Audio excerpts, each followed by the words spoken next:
guys.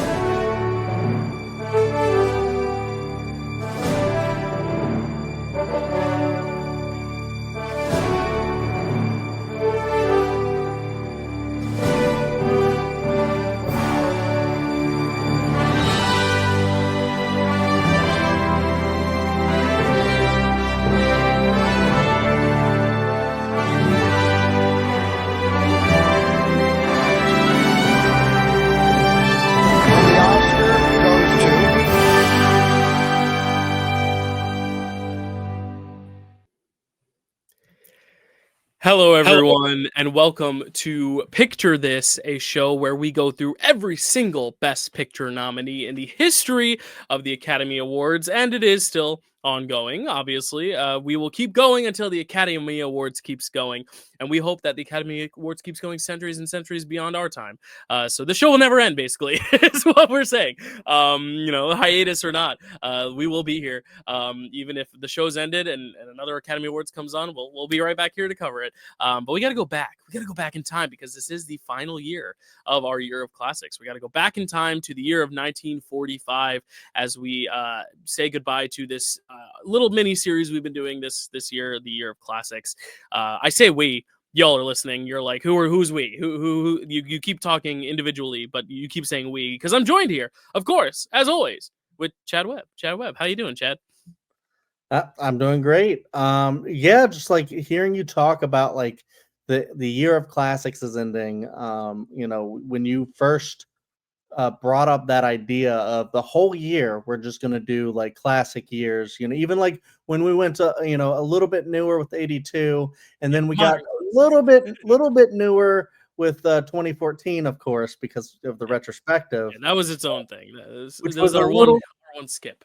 a little bit of a break there from the classics, but other than that, I was like, I don't know, like I know we're behind on classics, but like a whole year of them, we're not gonna watch anything new. I was like, man, like I don't know, but it's one of those things to where like if you're not used to watching a ton of classics, you can get really like maybe it's not going to be as fun. But when you actually go through and do it, I had a banger of a time. I thought it was a great idea. It ended up being really, really fun discovering so many great movies that some of them you know about, some of them you've heard about, you've probably seen, and then a lot more that have just kind of been lost to time or just are around but just haven't really been talked about recently. And it's fun to discover those and to highlight some of them and maybe not highlight others if they're not as good. Yeah. But Yeah, absolutely. Yeah, we were talking like because we always plan way ahead in terms of our slates because we also have to lock down guests, and with guests for a show where you're covering 5 to 10 films, you need to give them a lot of time to prep too. So it's one of those things where we're like, okay, what do we want to do this year? And Chad did say he's like, we need some classics. We are lacking on the classics. Yeah. We were so 70s and 90s and thousands heavy because we did Lord of the Rings, which was all thousands, Godfathers, which was 70s and 90s. So like we needed to branch out. We needed to get at least one or two in the 80s and then like really go back 40s. 50s, 60s. And now I think if we were to look at like a spreadsheet, which I have on my laptop, I'm not going to bring it up here, but we've kind of done a good job just kind of diversifying the years we've been doing here because we don't go chronologically because there is a real function to doing that as well that is beneficial, kind of just seeing the Oscars in real time evolve. But I also think for the sake of starting a show and getting people to watch it, it's like if you're going through 31 and 32 and 33, like those are not the most popular years to where I could see people not necessarily wanting one of those is it happened one night, but like the ones around it, like I don't see a lot of people tuning into that. Whereas if they see There Will Be Blood versus No Country for Old Men, they tune in and then they see us praise Atonement, Juno, and Michael Clayton, and they're like, whoa, there's 5 great movies that year. But it was really great to kind of get our footing with some newer years. And then kind of now that we've kind of established a listener base and now that we've gotten a lot of people, both guests and viewers who are excited about all years of Picture This, it's great to go back because I think all these classic years, like all of them tend to have like one classic, like they all have classics. You know what I'm saying? Like one like bona fide masterpiece, like that has really held up. Like last year we did, or last month we did like the Lawrence of Arabia year. And then there was the one year where it was like Who's Afraid of Virginia Woolf? These like real established cinematic classics. But the greatest thing is kind of what you were talking about as well, is finding the movies that are from like directors that we know very well. Like look at this slate, we know Billy Wilder, we know Alfred Hitchcock, but these are not necessarily their most famous works. So it's really cool to get like a spread of movies that you may have just wanted to cross off the list. Like for years and years and years, I've been wanting to watch Mildred Pierce. Now I finally have an excuse, but then also being like, oh, what are these other ones that I haven't really read much about, but from directors I love? And I think that's also the fun of the Academy Awards is like they are doing now. It's like, Spielberg and Scorsese get nominated almost every time they put out a movie, even though when we look back at their careers, maybe they aren't the most famous movies of their whole careers. I think that's what we saw back then as well. It's like, they had directors they really loved. And yes, the Sunset Boulevards and the All About Eves and the All About Eve isn't Billy Wilder, but The Apartment, those are the ones that people know and remember. But like, The Lost Weekend, at the time was a big thing. And then you look at like Witness to the Pure Prosecution, all these films. And I think that's what is so fun about the Year of Classics is not just looking at the big movies, but also looking at some of the smaller ones from big directors to kind of just flesh out and not just necessarily focus on their masterpieces, but focus on some of their more underrated works as well. So I kind of alluded our whole slate through my little preamble there, but I will tell you all listening at home what the slate is for 1945, in case Wikipedia or Google has failed you thus far. The slate is Anchors Aweigh, The Bells of St. Mary's, The Lost Weekend, Mildred Pierce, and Spellbound. A lot of great directors, a lot of great stars in this slate. Every movie has at least one like iconic name attached, whether it be director or actor, that like if you haven't heard of it, would probably be like, whoa, oh, okay. Like, and then, it's just really cool. And I think now that we have gone so many years, it's like, now we can kind of make those connections and be like, oh, we watched them in this, or we watched their other movies. I think that's the fun of the picture this as well, is the further we get to getting them all crossed off the list, the more directors we're getting immersed to, the more actors, the more cross kind of comparing we can do. Whereas when we did Going My Way, the third episode we ever did, we were, who's this, who's that, and now it's like, oh, now we can talk about its sequel with so much more knowledge and retrospect. So I don't know, it's just kind of reflective. It's a reflective time of year. It's December, so we got to kind of like look back at the whole journey thus far, because we are almost at the halfway point of this whole process, Chad.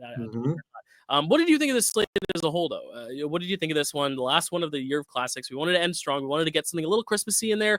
One of these is a little Christmassy, but really we just wanted to end on one that really had a lot of good talking points. And I think because of the directors and actors we were talking about, I think it will. But what did you think of the slate as a whole? Yeah, I mean, just like thinking about like, the iconic iconicism of the slate. Yeah, we I don't think we have many movies in the slate that like your average person might know the name of, like any of them, but we do have like two iconic directors in here, with Billy Wilder and Alfred Hitchcock, and wait, there's more and than Michael that. Curtiz. Yeah, I was gonna say there's at least Right. three. Yeah, I was about to say, yeah, there's another one. Who was the other one? Yeah, I got Casablanca right behind me. Yeah, it's like, Exactly. Yeah, right. yeah. But like even like you said, like the movie and that we have in here isn't like Casablanca. It's not like the one that everyone knows from that director. So that Well, you know for Curtiz it is. For the other two, it's not. for sure. Yeah, Yeah. exactly. But yeah, I will say, going into this, I just didn't really know what to expect because I didn't know much about any of these movies. I think I knew it maybe a little bit of what The Lost Weekend kind of was, just like hearing people debate about it before. But other than that, it was kind of a going in blind a lot of the times, and I was pleasantly surprised, I think, for the most part. Yeah. I think there was really only one that I kind of struggled a little bit on, but everything else, I thought was like, good to great. Yeah, I'm So, kind of on the same page. Yeah, like I thought yeah. there was one that I was like, I probably wouldn't revisit this, and then there's four that I'm like, I will revisit these. Like these are not going to be a first and last watch. And there's some slates where I'm like, that was really good, but like I probably just won't ever get around to watching that ever again, just because we have so Mm, many movies. mm, Not even just picture this included, but just like so many movies in the history of time. But like four of these, I'm like, no, these will be movies that I will rewatch, and I think that's really cool. I hope we're thinking of the same one. I don't know if we are. I I don't know. really don't know. Knowing you, I don't think we are, but Yeah, maybe I don't know. Who knows? But yeah, let's get into it. Let's talk about the history of 1945. Obviously, a very important year, considering what we just came out of, as a country, as a world, as a globe. But Chad, tell us about the year 1945. 1945. Of course, this was a very big year because 1945 saw the end of World War II with the fall of Nazi Germany and the Empire of Japan. It was a very big year in that the war was ending, but there was still a lot of crazy stuff going on, a lot of atrocities still going on. It was not a smooth end. It was a very hard end. Yeah, the fist bumping was like defeating the Nazis. That's as far as my fist bumping would go. Obviously, a lot of people suffered a lot of very unfortunate circumstances. So if you're listening on podcast, you didn't see it. But if you saw me on video, I was like, yes, fuck the Nazis. So yeah, just to clarify my fist bumping before I get clipped and canceled for that. But yeah, anyway, continue on. I tried to leave, just if you want to know more about like World War II history, definitely go and check that out and stuff. But for me, like reading through a lot of this, like this really dark and sad stuff, like I try not to include everything in here because, it's history. We want to highlight it and we don't want it to be forgotten, but I don't necessarily want to just relive it right now. Yeah. So it is important to note because it also affects, the movies coming out of the time as well. Because this is, I think we were talking about a little bit when we were talking about our thoughts on the slate, but you got 2 really lighthearted musicals and then 3 pretty dark, kind of like twisty, like very, very edgy films. Yeah. And I think that's kind of what you're seeing now is you're either finding the entertainment to like lift everyone up at this time because it's been a rough few years, or you're like, all right, we can get back to cinema. Like we can like get back into it. Let's sink our teeth back in, and I think that's really cool. But it also creates a really interesting dichotomy, especially. Yeah. All right. So here's what I have. It's not a lot, but terrible things are still happening, as I said.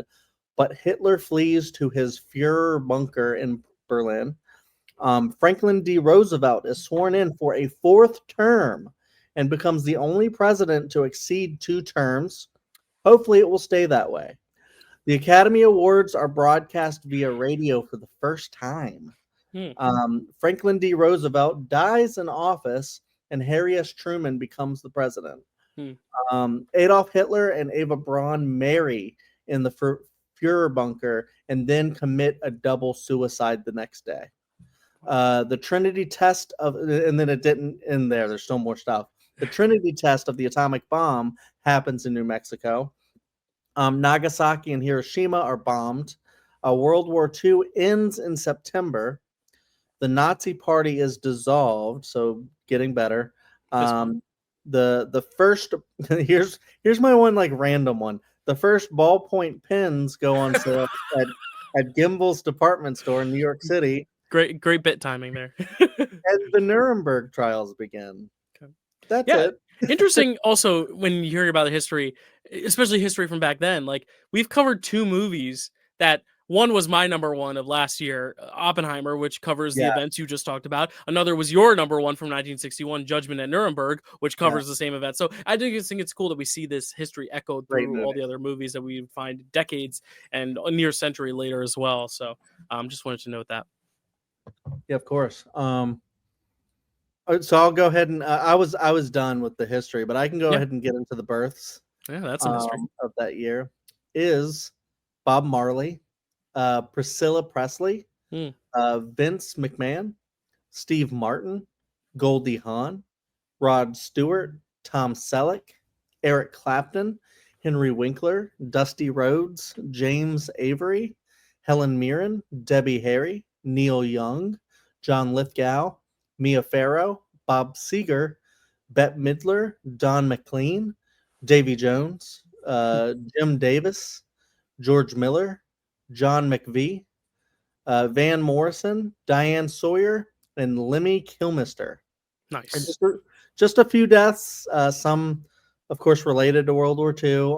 Unfortunately, have Anne Frank, Margot Frank, Edith Frank. They're all in the Frank family.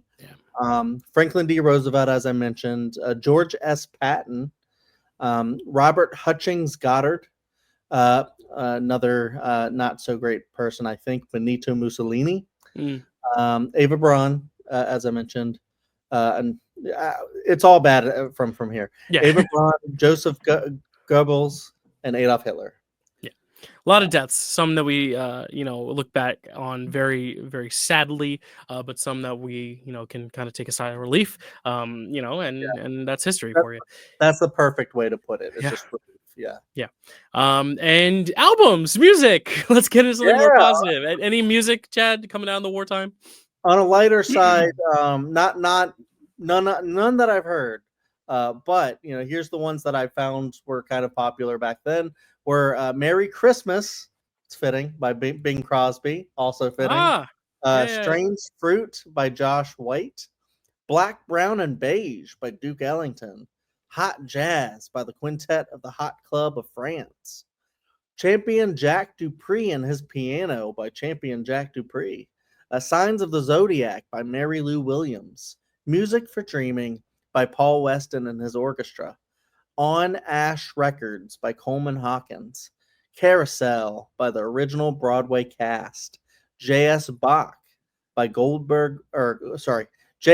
Bach Goldberg Variations by Wanda Landowska. Okay. Nice. Yeah, I love that you brought up Carousel. One of my favorites. Beautiful score, Roger and Hammerstein. I think this is a good transition because there was also three little birdies that danced their way into cinemas. A musical troupe that we know as the Three Caballeros also came out in 1945. That's my segue to talking about the films of 1945 that didn't make the cut on Oscar nomination morning. I don't know if they did a whole morning of Oscar nominations or if they just posted it in a newsletter back then. But when they announced what was going to be there, the Three Caballeros sadly were not. But we did have to watch that for Chad's channel. We did a whole ranking of Disney. I did a ranking on my channel for Disney wartime era films, and the Three Caballeros, some dated shit in that thing. But seeing Donald, Jose, and Panchito singing along to some Riviera mariachi style music is delightful in spurts. Chad, any other movies in 1945 that you want to highlight as some potential Best Picture snubs or just notable films of the time? Yeah, some notable ones. I have one Best Picture worthy because I always have to include one, so I'm not even sure if it is. I wonder if it has to do with the holiday, perhaps. It does. Well, I don't think it does actually. Okay, so then yours and mine are different. Yeah, I think I know which one yours might be, but I haven't seen it, and I almost meant to. But let's see if it's the same one. Notable films: Abbott and Costello in Hollywood. And this was an Agatha Christie play I was in, and then there were none. Great book. Dated in parts, but good book. Yeah. The Body Snatcher. And then this is the one that I think you were thinking of, Christmas in Connecticut. Yeah, that's my Best Picture worthy. If I had to sub out one, it would be this one. Yeah, I saw it on the list of 45 movies, and then I was like, that one might be a Best Picture. I just haven't seen it, so yeah, I really, really want to. It's a big blind spot for me. Yeah, shameless plug. Chad and I just guested on friend of the channel, Matt Chapman's his channel, Matty Loves Movies, did a Christmas special for Camp Films, for Camp Film Camp, his show on that series on that channel. We were both on it. We each put up a film, and I was between Meet Me in St. Louis and Christmas in Connecticut. I was like, do I want the really horny camp one or the really kind of just silly camp one? So I went the silly camp one, but so we went with Meet Me in St. Louis. But maybe next year, if he allows me to come back and does the same thing over again, maybe I'll bring Christmas in Connecticut to the table, so you can finally check that one out. I plan to watch it in the next few days because now I'm very interested. Hey, by the time this is out, we will have both rewatched or watched it for the first time, so that's very fun. Yeah. And then we have House of Dracula, The Picture of Dorian Gray, Rhapsody in Blue, The Thin Man Goes Home. You mentioned the Three Caballeros, and then for Best Picture worthy, I put Dead of Night, which is it's like a horror anthology kind of movie, which is really interesting and really scary. Although we didn't watch the best transfer of it, so it's a little hard, and there was no subtitle, so it was really hard to get through it. But I was like, that one actually I found out to be a really great horror movie. So. Nice, yeah, I'm looking it up. I had never heard of that one, so there we go. Dead of Night, Christmas in Connecticut. Pick your poison. There you go. Those are the films in 1945. You had all the ones that I would have mentioned, so we could just skip over that and talk about the ceremony. There were no precursors to kind of judge. The Golden Globes had done like 3 ceremonies by that point, but they didn't do nominations. They just picked winners, and I believe The Lost Weekend won. So there was really no precursors that could have been like, oh, what's gonna win the Oscar? I mean, it was pretty straightforward. But what happened at the Oscars that might be notable, this was the first year, because the war was over, that they replaced their, I think it was plastered trophies or plaques or something with the bronze statuettes with the gold plating and the elevated base that we know as the modern, here we go, the modern Oscar.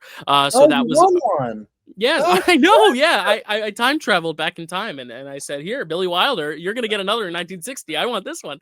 No, but that is the Oscar that we would like come to know as the norm. It would obviously go through a few more iterations, but they returned to the bronze statuettes. Jimmy Stewart hosted the Oscars with Bob Hope, who hosted a bunch of Oscars in that time. Yeah, this was obviously he's the most host with the most years. First awards after the end of the war, as you had said. Some like cool, like just kind of stats for best picture. This is the first film ever to win the Palme d'Or and the Oscar. The Lost Weekend. It would only happen again twice in the history since. Once again in the 50s with Marty, and then once again in 2019 with Parasite. So that's the only 3 times that the Palme d'Or has won best picture. And this year the Palme d'Or is a heavy contender for best picture, Anora. So we'll have to find out if it happens a 4th time, or if history is only set in 3s. We shall see. This is also the first ever sequel nominated for best picture. Obviously, we talked about 1944, Going My Way, the sequel, Bells of St. Mary's, nominated here today. We will talk about it, especially considering we've seen the other film that won best picture. So it's the first sequel nominated for best picture. The Broadway Melody movies are kind of sequels of one another, but they're very loosely connected. So like there's an asterisk there, but this is the first direct sequel nominated for best picture. We'd obviously see that replicated. Return of the King, Godfather 2, Avatar: Way of Water, Top Gun: Maverick. It happens. First year in which every film nominated won at least 1 Oscar, which is cool. So all 5 of these films on the slate, none of them went home empty-handed, which is very rare. I feel like occasionally I'll be like, it won 0 Oscars, but this year every single film nominated for best picture won an Oscar, and that was the first time that ever happened. So that's very, very cool. Nowadays you barely see that. You barely see wealth spreading like that. So I say yes, Chad. It looks like you have a question. Sorry to interrupt, but and I know we don't normally do this on here. Okay. But because I know you mentioned that statistic about the Palme d'Or and the Oscar. Yes. Does that kind of like maybe put a little bit of a damper on Honora's chances to win? It's tough because the thing with the Palme d'Or is that it normally goes to an international film, and international films hadn't won until Parasite. So I think it's one of those things that when an American Palme d'Or wins, maybe it's a better chance. But even then, like Tree of Life didn't win, Pulp Fiction didn't win, so it could be a stat against it. Though I will say the only films to ever get the Palme d'Or and place at TIFF, which is Parasite, it's the only film to do both, won. So if that is a stat you want to follow, then that's a good sign for Anora. But you're right. If there is a stat against Anora, it is definitely the fact that only 3 films have ever won the Palme d'Or and the Oscar. That is a good stat to look at. And it makes me scared. But yeah, that's a good point. I was still going to say, even though that stat might be against it, it's still got a great chance. It's like winning everywhere. So we will see. It is early. It is December when we're recording this of 20. Yeah. It's funny because people who are going to be listening to this in like April are going to be like, oh my God, they were so wrong. Or like, duh, guys, you were so why do you doubt yourselves? So that's always fun. I love when we shoot our shots earlier in the year. I remember we were on our draft day 2 years ago, the best of 2021 or 2022, and you were like, Fablemans, I think that's our best picture, and you were so confident, and like I was like, oh, I don't know, and then it didn't win, and so you never know. I think that's what makes it so fun too. Is now I'll throw in Wicked is going to be the best picture. All right, well, we'll see. Let's make a bet now. No, maybe it's neither. Maybe it's Conclave. Maybe it's a Brutalist. Maybe it's something that we don't even know is getting nominated yet. Maybe that's very true. Is going to rightfully sneak in there. Who knows? It's fun because you can throw out bold shots like that, and then if you're right, you can go, hey, look, I'm the man. Hey, we'll clip it. If you're wrong, then you just go, hey, whatever. We were 3 months out. You know what? This is funny because this is the year of classics finale, but we're talking about the movies of 2024. Right. But you know, it happens. You have to bring the modern, especially with Oscar season underway. It's important to kind of you know, have it be part of the zeitgeist a little bit. It's hard not to creep into the conversation of old with the conversation of new, but we have to go back to the conversation of old because we got to talk about these 5 movies. We're 25 minutes in. Let's get into it. 1945. Let's get away with the show with another film that has away in the title, but not the way you think away is spelt. It's away as in like anchors away, because that's the Yeah. movie we're talking about. We're talking about Anchors Away. Chad, tell us about Anchors Away. How many times can you say away in a sentence? I just won.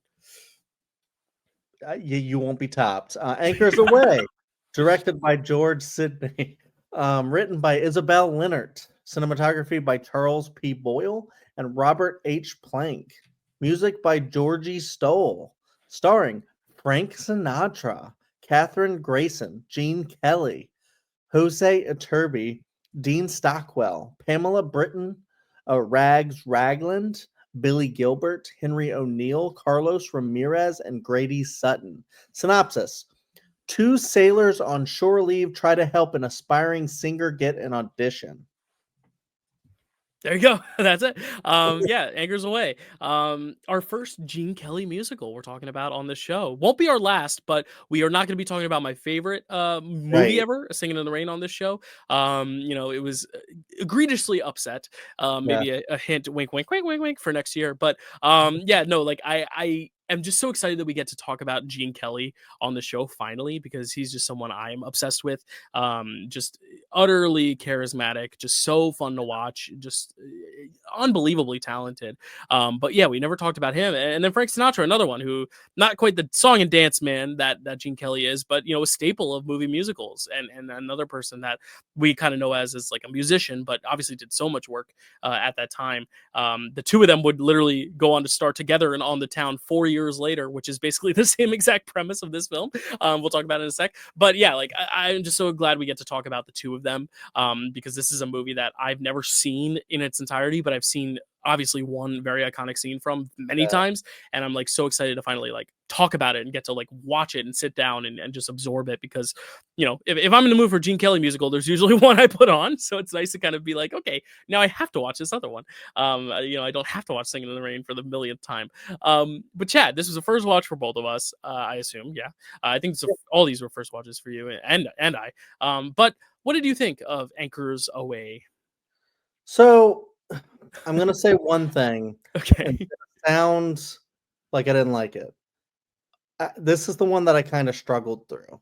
Oh, okay. Yeah, definitely Yeah. not what I thought you were gonna Right. say. And definitely not the one I struggle with. So we're definitely a little bit different Okay. here. Okay. Yeah, Cool. yeah, yeah. Let's That's strap what in. I thought, because I know how you feel about like Gene Kelly and Yeah, yeah, and, yeah. and stuff. But I will say, like, it's not one that I like hated or anything, but I did struggle through it. Yeah. And the reason why is because I feel like the plot and the story was just so paper thin, and it Mm, just kind of was like weirdly like, I don't know. I mean, I guess when you have 2 guys from the Navy going on shore leave, you kind of expect them to maybe try to woo some ladies or something. But like I figured like maybe they'd like go to a bar, get drunk, play cards, stuff like that. And then they're just like, let's help this lady get an audition. It just like felt like really, let's go talk, hang out with this kid who wants to be in the Navy. And it's like they're like really random stuff that they're getting into. But I feel like it all was kind of in service for just so they can get to displaying their musical talents. yeah. Frank Sinatra obviously singing incredibly well, and then Gene Kelly singing incredibly well, dancing incredibly well. And I will say, every time they sang, every time they danced, it was beautiful. Yeah. And I loved watching. I love singing, not singing along, because I didn't really know the words. I would have if I knew the words. But I will say, even though I struggled to get like through it with all the like connectors to the songs. Like, you know, when it started to slow down, I was just like, I don't know about this. But when I got to the musical stuff, I just started thinking about how cool this movie is Mm, in a way. Because like I don't know like a lot about Frank Sinatra, but like Googling him, I'm like, he was like 20 years old here. it was like before he had recorded or released any of his studio albums. Right. And I'm just like, this is like insane to see Frank Sinatra, the Frank Sinatra, like this young, singing in a musical where both of the guys are always like in the same uniform for like 4 days. Where I'm Yeah. just like, you guys don't have like a change of clothes. This is No, interesting. yeah, that's a real thing too. Because like I work in Times Square, so like Fleet Week, yeah, like they just walk True. around their sailor suits, yeah. But yeah, you bring up a good point. Like Frank Sinatra signs his record deal like a year or two before this, and then doesn't produce his first record until 46. So it's very interesting. But I think he's still like an up and coming name. Like I think people are like buzzing about him, probably because Yeah. he's also trying to get his face out there here. And I think everyone's kind of like, this is the next big thing. This is the next big star. And I think it's really funny because he is the top billed actor in this thing. But Yeah. I do think like if you're just comparing it's like comparing not apples and oranges. It's like comparing like an apple to an apple pie. It's like when you're competing with Gene Kelly, it's Yeah. really tough. It's really tough because he is so well experienced and so ahead of his time and so just unhuman that like it is really tough to, especially when they're dancing together. And I give Frank Sinatra credit, like he holds his own, but it's very visible that like yeah, they both sing very well, but like Gene Kelly outdances him and kind of has a little bit of more charisma. Yeah. I think it was something that Frank Sinatra was actually a little bitter about. I think the two of them had a little beef after this movie because it was kind of like this was going to be Frank Sinatra's big star vehicle, and Gene Kelly was going to be there to like assist and like support and be the supporting actor. And then what happens? The most Whoops. iconic scenes from the movie end up being Gene Kelly's, and who gets the main girl at the end? Gene Kelly, and who gets the Oscar nomination for Best Actor, not Supporting Actor? Gene Kelly. So I think it's just one of those things where maybe not quite the star vehicle they thought it was going to be, but he would go on to do a lot of more musicals. As I said, On the Town, which I think is funny because yeah, you're right. It's like, oh, you just it's them on Fleet Week. There's really nothing else to it, and it becomes this very intricate plot about this one woman and this lie of lied to her that she had the audition, but now we want to try to get her the audition so she doesn't hate us. But then you love her, but then I love her, all that stuff. But On the Town, it's very straightforward. There's 3 sailors, and each one has their own kind of side mission. So Gene Kelly's character kind of goes after pursuit of this Miss Turnstile. She's like the Miss New York that he wants to meet and just say hello to and like fall in love with because it's the girl of his dreams. And then you have like Frank Sinatra's character, who's the one who ends up in the taxi cab and ends up like really digging this other girl. And then there's also this third guy who goes to a museum and meets this other woman. So it's really kind of like each of them have their own journey. Whereas here it's like they're both kind of focused on the same goal, so it feels less sprawling. It feels almost a little more contained. And for a film that is a big musical, like you would want it to be a little bit more widespread. You want them to kind of explore the city and like take in a little bit more than just like this very small personal story with this woman and her kid. And because the musical numbers are so big, you would think it would be a little bit more sprawling in a good way that a lot of musicals are, especially New York musicals, like Annie, like they go there and they go here. So I definitely think Oliver, another example, like just very big, broad, sprawling. Yeah, what were you gonna say, Chad? What was it? Yeah, no, I mean, I agree. And I think like, there might be more to it than I'm like letting on. It's just because, I just felt like it was like really, really long for what it Yeah, was. And I way was too like, long. this could have been like 90 to 100 minutes, and I think it could have been like way better because it's not that the plot, because you mentioned the plot, it's kind of fun in a way and interesting. It's not that the plot is like bad or anything, it's just that they have to stretch it so Right. far Yeah. that I feel like if you had it more tight and contained, then I think the musical numbers would have like hit like when they come, that'd be the perfect timing, and then the story would have been like the perfect like amount for what the runtime. And so I feel like it's not a bad movie, but I feel like it just could have been so much better. Yeah, it's interesting because I was agreeing with you. I do think the story is very thin, but I think it's because it is contained. Like I think honestly, and it's hard because I'm comparing this to On the Town. I performed in On the Town twice on stage, and I love that movie. And have you seen On the Town or no? No. Okay, so that came out a few years later, and I think just because it is like these Navy men who come to New York, and 2 of them are Gene Kelly and Frank Sinatra, it's like very easy to compare the two because it's literally the same casting. But I do think you make a point though. Like I think because it's so long, I think because it is contained and it is all just focused on this one girl and her audition, I think it is. You're right. It's too long. It's almost like they kind of run in circles at a point. Like every scene, it's like the same objective. It's like, oh, we gotta get her that audition. Did you find the guy? No, I didn't find the guy. Oh, we ran into the guy. Oh, now we gotta go try to find the guy again. And I agree with you in that sense. And then it's like another scene of like, oh wait, maybe I'm in love with her. Oh, but he's my friend's crush, so I can't love her. Like I think Right. they repeat the same beats over and over again. And I do think, yeah, if it was like On the Town, if like each character had their own arc and their own journey, then maybe a 2.5 hour runtime is justified because it's like, oh, now back to Gene Kelly's story. Okay, now back to Frank Right. Sinatra's Yeah. story. And that's what On the Town is. So I think, honestly, I wonder if they took a lot of the, kind of ideas here and just expanded them in a more interesting way with On the Town. Because I forget if On the Town came out as a stage show first and then a movie, or a movie then a stage show, but it feels like they really fixed a lot of the problems with that by like really separating their journeys and having them come together in the end, but not necessarily making it all revolved around the same thing. Because like you said, when you have so many song and dance numbers and it's so long, you need to find a way to keep the plot interesting. And I do think when it is so streamlined and contained, but I do agree with tightness in terms of like pacing for sure. Like Yeah. you said, tightness and concision. Like I think it's very concise, and that helps in a way, but it also hurts in a way because it kind of leaves them in a box. And then when they go outside the box, it almost feels a little odd. Like the best sequence in this movie, and I think we can probably both agree, is the Jerry the Mouse dance sequence. And I think Mhm. that's the one that's kind of endured the test of time.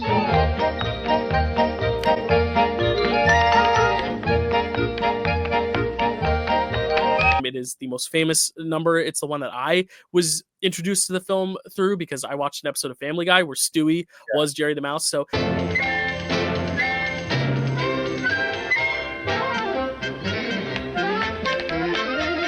I love this musical number. I love it so much. The technical feat is amazing. We'll talk about it in a sec, but Yeah. I think it's also like that sequence comes out of nowhere. It's a guy coming to a classroom and he's like, "I'll tell you about my fantastical journeys," and it has nothing to do with the story. And I think that's the problem, and that's what you were saying is that the musical numbers are great, but like the connective tissue is not quite there because I feel like they don't have enough connective tissue for the amount of musical numbers they want to pull off.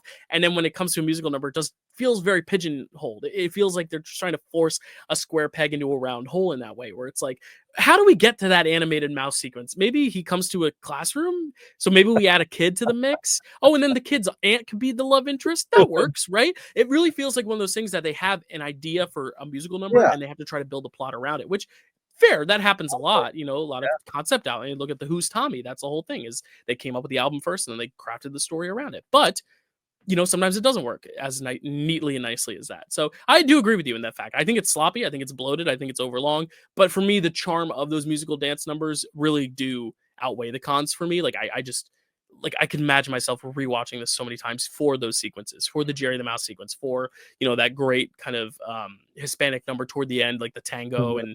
and there's a few other like the piano scene. Oh my gosh. Yeah. And the fact that they got Hosea Turby in the movie as himself is awesome. Yeah. So yeah, just like all that stuff for me at least keeps me entertained. But I can admit, not the best movie. Like it's not a great work of art, but when it hits, it hits me, if that makes sense. Yeah. Yeah, I mean, and that's where I was at too, where I said I struggled to get through it is because of like all the connective, just narrative, like Mhm. talking and stuff like that. But I agree that I think like all of the, musical stuff, them in their sailor, outfits or uniforms. You can't call them outfits. Yeah. That's not right. I feel like all that's like really iconic. And, if you're watching this and you've never seen Anchors Away, I would highly recommend it just for the fact that you get to see Gene Kelly and Frank Sinatra together on screen, singing, dancing, doing all this stuff. Because Dylan's right, there's a lot of really great sequences. The only I think the Jerry the Mouse sequence is amazing, and I love watching that, and then watching the Stewie one. 1, 2, 3, 4. 1, 2, 3, 4. 1, 2, 3. 1, 2, 3. La la la la la la. La la la la la la. You see? It's easy. And like that's also like a technical feat in its own way, like replacing Stewie. Yeah. Yeah. Replacing Jerry with Stewie, I think is incredible. Well, because of the reflection on the floor. The reflection in the floor is what makes it impressive. Because Yeah. honestly, if they didn't have such a polished, shiny floor, then it's a whatever sequence. If it's on a carpet, it's fine. You can just put an animated character. But the fact that they animated it and literally put it in the final presentation, and someone went, "Wait a sec, that floor is shiny. There should be a reflection of Jerry. So they had to redo the entire sequence to put his reflection in. I mean, that's the part that really kicks me, because I'm like, wow, like they really that detail is so amazing. You could have just done without the shadow, but I think the fact that they made that attention to detail of like, you know what, his floors are shiny, so let's make sure you can see him through it. I'm like, wow, Yeah. that's just genius to me. Anyway, continue. No, yeah, no, I mean that's a great thing that I didn't even think to mention. It's just like how technically amazing and beautiful this sequence is. The only like it's not even a nitpick. It just kind of weirded me out was that Jerry talks in the thing, Yeah. and when he talks, I'm just like, never heard Jerry the Mouse talk. I've never heard Tom talk, and Mm, Tom's also in the sequence like at the very beginning, Yeah. which is really cool to see both of them there. And it almost reminded me of, I don't know if you remember like the big memes of like they had like a Pokemon Pikachu. movie where Pikachu talks and everyone was like, Well, "Woo!" yeah. I think Woo! it's one of those things where maybe there were a few iterations of the Tom and Jerry shorts where it talked, and then they were like, never mind. Maybe. I also don't know how far into the actual like, you know, run of Tom and Jerry it was. I believe I can't even. I think they started in 1940. I'm looking at right now. I just looked it up. So like, it's still early on in their Yeah. run. Like maybe they were just trying to figure out what they were gonna do. You're right though. Like the first time you hear it, I think because I've seen the sequence so many times, it didn't bother me this time. But I agree. Like the first time I watched this, I remember being like, "Oh, interesting." But it also makes sense that he's singing back to him. I wonder if this was more of Yeah. like this was the idea, and then later on they were like, "Oh wait, what if you make it Jerry? Because that's our new property. We have this property. Let's use our Mm. IP." And then they're like, "Okay." But so like they already conceived it to be a song and dance number, so they're like, he'll have to sing. It's a breaking of immersion. Or if it's one of those things where it's just like, you know, like it's the character playing this king, not that it is Jerry necessarily. You know, like Yeah. I don't know. It's you're right though. It is weird. It's weird. I mean, it's not like it makes it bad or anything. It just like was Yeah. off-putting Took a for a sec. second, Yeah, and then I went, all right, I'm still on board Yeah. with this though. But Yeah. I do quickly, if you Mhm. want, I just like have like a thought, and it's because like you mentioned earlier, we will not be talking about Singing in the Rain. Mm, I just kind of like thought about like the similarities between these two, where absolutely. Singing in the Rain is like a far better movie just as a whole. Yeah. But when I look at it and I'm like, you know what, it feels like a big Gene Kelly thing to stop the movie and just have a big musical sequence that may or may not seemingly have anything to do with the rest of the movie. But and I'll try really quick because I know you might have a lot to say on it. Because you mentioned the Jerry musical sequence being like a thing where it feels shoehorned into the movie, but you're also glad that it's there because it's fun. And you know, maybe if the rest of the movie hasn't grabbed you, that sequence definitely will. Whereas with the Singing in the Rain, I feel like that is very purposely put in there for a Yeah. specific reason. The You know, Gotta Dance sequence you're talking about, right? yeah. But it is a very long one, and I know that there's always the debate of, you know, does that need to be there? And Mhm. but I think what I'm getting at is that I think in Singing in the Rain, it's there for a very specific reason.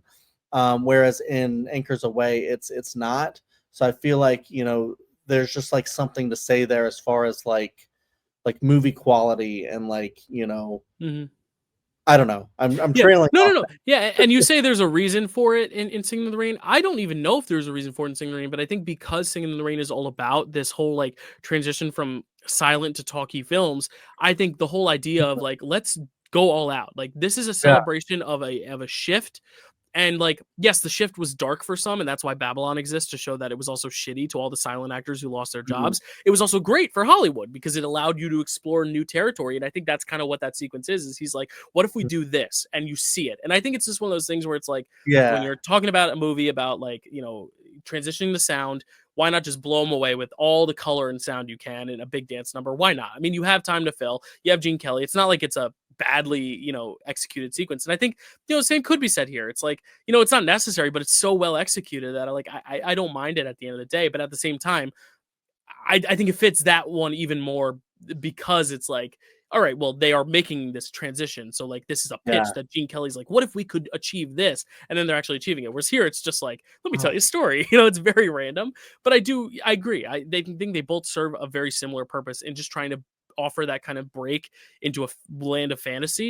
And we'll talk about it with another film in this slate. It kind of does a very similar thing as well, just where it's just kind of like, you know what, let's just have fun and like experiment with the craft a little bit. And I don't mind that, especially at the time we talked about, wartime. A lot of stuff is entertainment, but a lot of it is also just kind of like trying to now like rebound and like try to get back to like the way it was. And some of that is going back to the norms, but some of it's also trying to pave new ground. And I think that's kind of cool that they're like, you know what, let's throw everything at the wall and some will stick, some won't. And that's kind of what this feels like. And I think that's why 4 years later, they perfected the formula with On the Town. And I honestly think if people want to see Frank Sinatra and Gene Kelly dance, watch a few musical sequences from this, but then watch On the Town, because I think it's a much more fulfilling story, much more engaging.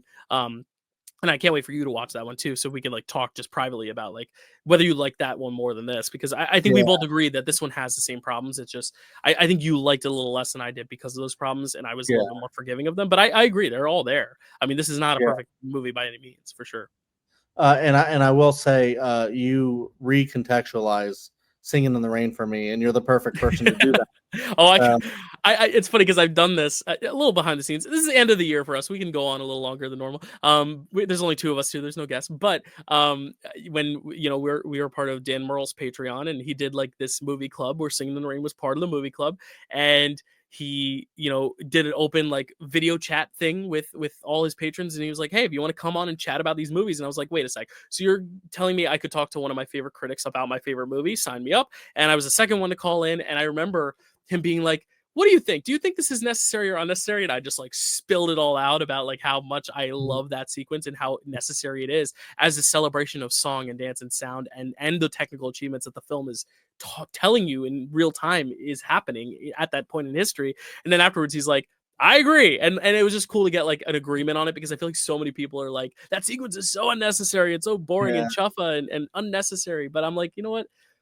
Unnecessary. There's a lot of stuff. A film is unnecessary. You don't have to make a movie about anything, unless it's a propaganda film and it's serving a purpose of trying to get this thing to happen societally. And all these movies are unnecessary in a way, I don't know. I don't know. I'm just that's a great memory, just because I just remember being so passionate about it there, and now like you reinvigorated it again to where I just want to go watch that sequence now. But it's nice that we get to talk about Singing in the Rain now too, because I'm like, when we won't ever get to do that on the show. I wanted to give you that chance, of course. I'm sure the next time we talk about Gene Kelly on here, we will also talk about Singing in the Rain again, because we should be able to talk about it in one episode. We just never will, unfortunately. And it's a year before, so when we get to it, because his big Oscar-winning Best Picture film came out a year before Singing in the Rain. I think that's partially why Singing in the Rain didn't end up getting the win. So, An American in Paris, right? So we'll talk about it eventually when that comes. But anything else on Anchors Aweigh? You a fan of Jose Iturbi? I think he was good in the movie. I feel like he was the one playing the piano, right? Yeah, he's the famous pianist. I remember seeing the really cool shot from like under the piano that they had, and I was like, "What the? How'd they manage that?" That was cool. That's where it's like the transparent keys. It's very. Listen, I'm gonna bring it back to modern day again. It's very Challengers, where the shot from under the tennis court. Right. It's the same technique, and I think it's obviously more impressive in that film because it's full bodies, whereas here it's just the fingers. You could do that close up, but anyway, I think it's cool. Like again, experimenting new techniques. Definitely. I'll never poo-poo that, even though I do agree the film it's rough around the edges, but I had a good time. So Anchors Aweigh, nominated for 5 Oscars, wins 1. It wins Best Scoring of a musical picture, because back then it was musical and drama was split up. It was nominated for Best Picture, nominated for Best Actor for Gene Kelly, despite him being billed as a supporting actor. Not the first time we'll ever see category fraud, even though I do think he is the lead of this movie in a lot of ways. Original song for I Fall in Love Too Easily, and then cinematography color. So there you go. So we talked about how Singing in the Rain, we will have a sequel episode where we can talk about Singing in the Rain when another Gene Kelly movie comes up. But speaking of sequels, let's talk about a sequel to a film that not only was nominated for Best Picture, but won Best Picture, and that we covered on our 3rd episode ever of Picture This, on our 1944 episode, Going My Way. We are talking about The Bells of St. Mary's, Chad. Christmas, Chad. Tell us about this Christmas film, The Bells of St. Mary's. The Bells of St. Mary's, directed by Leo McCarey, written by Dudley Nichols, cinematography by George Barnes, music by Robert Emmett Dolan, starring Bing Crosby, Ingrid Bergman, Henry Travers, William Gargan, Ruth Donnelly, Joan Carroll, Martha Sleeper, Reese Williams, Dick Tyler, Una O'Connor, and Dewey Robinson. Synopsis: a priest and a nun who are at odds try to save their school from being shut down. Absolutely. Yeah, so we had not seen this film, but we had talked about Going My Way, but it has been quite a ways away since we talked about it. I had to do a few, I didn't rewatch any of the film, but I did kind of like just read a little bit more about Going My Way just to refresh myself and put myself in that mindset until I realized that this is really just kind of a sequel for the character. It's very much about like, oh, what's his next journey? It's the glass onion thing of Daniel Craig is now in charge of this next case. You know, it's not necessarily, oh, how does that impact the events of this film? But it's really cool. I mean, we're talking about a sequel in 1945. It's a smash hit. It is the best, highest grossing film of the year, just like Going My Way was. I mean, these films were huge. And I think we talked about it when you precursed the, when you were talking about the albums and Bing Crosby being such a big musical figure. I think that drove a lot of the box office to, you know, get people to want to see these movies. Also, we talked about wartime. This was a real great escape to try to get away from the darknesses of that time. It's kind of cool that we're starting off with the two feel-good movies here before we get into some darker stuff. But yeah, very interesting to look at, especially considering all that we know of the times and Bing Crosby and just the fact that it won Best Picture the year before. But what do you think of Bells of St. Mary's, especially as a Christmas fan? I want to know. What do you think of this movie? Yeah, I mean, you had like, you know, Going My Way, and then at the end of Going My Way, you had that like really huge end credit scene where they like teased it, and Thanos was there. Just kidding. I thought you were serious for a second. I was like, wait, how do I? And then you said, I Thanos. I missed was like, oh, that? it's a bit. It's a bit. I love that. That's so good. But no, but Bing like, will return. The Bells of St. Mary's. Right. It's just Ingrid Bergman and emerging from the sky. I love it. Ingrid Bergman as Thanos. Make it happen, Hollywood. You bring everyone else from back from the dead. Peter Cushing and Dean. What's his name? James Dean. So you can do it with Ingrid Bergman. Don't right? will that into I'm existence. kidding. I'm kidding. No. Don't do it, Hollywood. Don't. But yeah, yeah, I had kind of the same like thought that I was like, I'm just gonna go back and rewatch Going My Way, and it just like time was crunching for me, and then I did the same thing where I read that it was just like a sequel for the character, and so then I was like, I don't think I need to, and you know, because of that, I didn't like force it. So I just watched this, you know, recently, and I liked it. I didn't like love this one, but I liked it.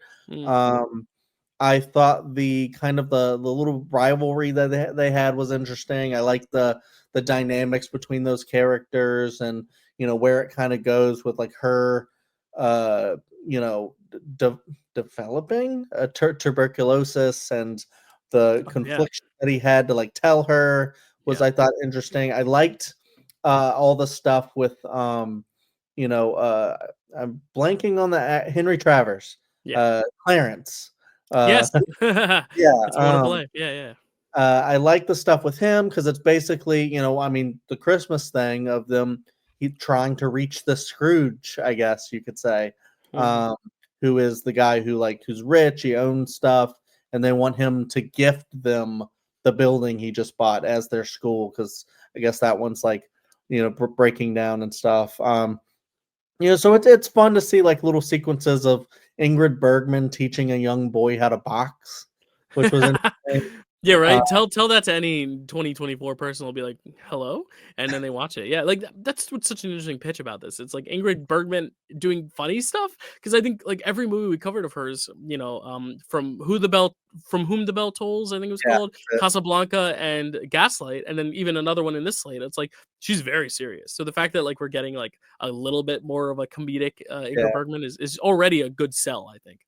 Yeah, and Also, like looking back at like one we covered like very recently, The Music Man, and how you had like really cute, like little kid scenes. Like you had little Ronnie Howard in that, and it's like really just cute stuff with him. You have an extremely adorable scene with like a little kid who wrote a play with like the other little kid or whatever. Yeah, it's like their own little nativity play, right? I think Yeah, yeah. but apparently like he wrote it or something, and so he like shows up and he's like, all you need to know is that we're trying to find a place to stay. And then he goes into the play and he's like, hey, we're trying to find a place to stay. And it's just like really really cute because like he's got like a little bit of like a speech impediment kind of a deal. It's like keeps taking breaths and stuff as he talks and whatnot. So Yeah, it's a very naturalistic performance. Yeah, it's so it's very clear he's not acting. He's just like, here, say these lines, and he's like, all right, So you just got like this whole like little play scene, and I just found that really really adorable. So you got like a bunch of like little stuff like this. I feel like everything kind of comes together. They save the school. The priest does the right thing and tells her about the tuberculosis, because for a second you don't think he's gonna, and then you're like, no, he has more respect for her than that. Yeah, I was ready to be lost by that too. I was like, oh man, they're like, just go, like, let her go her way, and I was like, oh boy, and then they were so good, because I think that would have been a much different film, Yeah, and then of course you get the oh my god, Bing Crosby. There you That's go. what I was blanking on the O'Malley, name. I think is his name, right? O'Malley. Yeah, but you have like Bing Crosby singing, and of course it does kind of the same thing as like Anchors Away, where it like just the studio thing they recorded starts playing or whatever. Like he's talking this way and then he's singing, like really deep, and you're just like, okay, it's different now. But yeah, those are always like great sequences too to listen to Bing Crosby sing, because classic. Yeah, I think when we talked about Going My Way, I talked about how like it's a musical, but it's like, the music is so sparing, and I felt the same in this one too, where I'm like, it's a musical, but like I mean, especially compared to Anchors Away, I'm like, that one has full song and dance numbers. Here it's like occasionally he'll sing a little ditty, and I was expecting this is the one for me that I was like, that was Anchors Away for you. So now we know the next three are bangers. No, but I do think Right. it was very interesting, because I was watching this. I think it's just a matter of expectation, because I've heard this is better than the original, which I didn't love, but I thought was okay. It's a musical and it's a Christmas movie, and I just felt like the musical and Christmas movie of it all, I was like, it's there, but it's not. It's not a focus. And I also thought, because it's a Christmas movie musical and it's Bing Crosby, I was like, oh, so we're gonna hear a lot of Bing Crosby Christmas tunes, and it just wasn't that. But I think that's also just like a matter of tapering expectations, which I obviously should have done. But even the expectations aside, like I think the most interesting element of this is the dynamic with Ingrid Bergman and Bing Crosby, because not just the interesting conversation about the schools and the kids, but also just the fact that the first movie, he's a very like unchanged person. Like he kind of comes in to change others around him. He's a very Mary Poppins-esque figure in that way, Right. where he comes in and changes their lives, but he remains pretty remotely unchanged. And then in this film, it's more about Ingrid Bergman trying to change him. And I thought that was a really cool idea of like, okay, if you're gonna evolve this story somehow and involve this character, you can't just have it be every single movie he comes in and changes this person's life. In this one, I think he's a little more challenged. He's kind of the Barry Fitzgerald figure of this pairing, whereas in the last one, Barry Fitzgerald was obviously the Barry Fitzgerald character. But I do think, it adds a fun dynamic and a different layer to his character. But ultimately, like, I felt like, yeah, fun idea and like great performances. The two of them together are so good, and they have such great like back and forth and banter. And I genuinely do see both sides of their arguments at times. I don't think it's one-sided at all in a lot of their, back and forths about schooling and kids and all that stuff that I'm also very passionate about. But yeah, for me, it just didn't all quite hit the highs that I was expecting it to, because, sequel to a Best Picture winner, and better than that Best Picture winner, if you're a better movie than your Best Picture winning film, you should be really great. And I just thought this was just still very good. Like I still thought this was better than Going My Way, but only slightly. Like I didn't feel like this was a massive improvement. And I guess if you are a fan of Going My Way, then this is going to be a film you're like really happy with. But I do think it's just like wasn't as involved in love with that one. This one, same thing. Like it's better, but not like, it's going from like a 2.5 star to a 3 rather than like a 5 Mm. star to like a masterpiece. It's just like Yeah.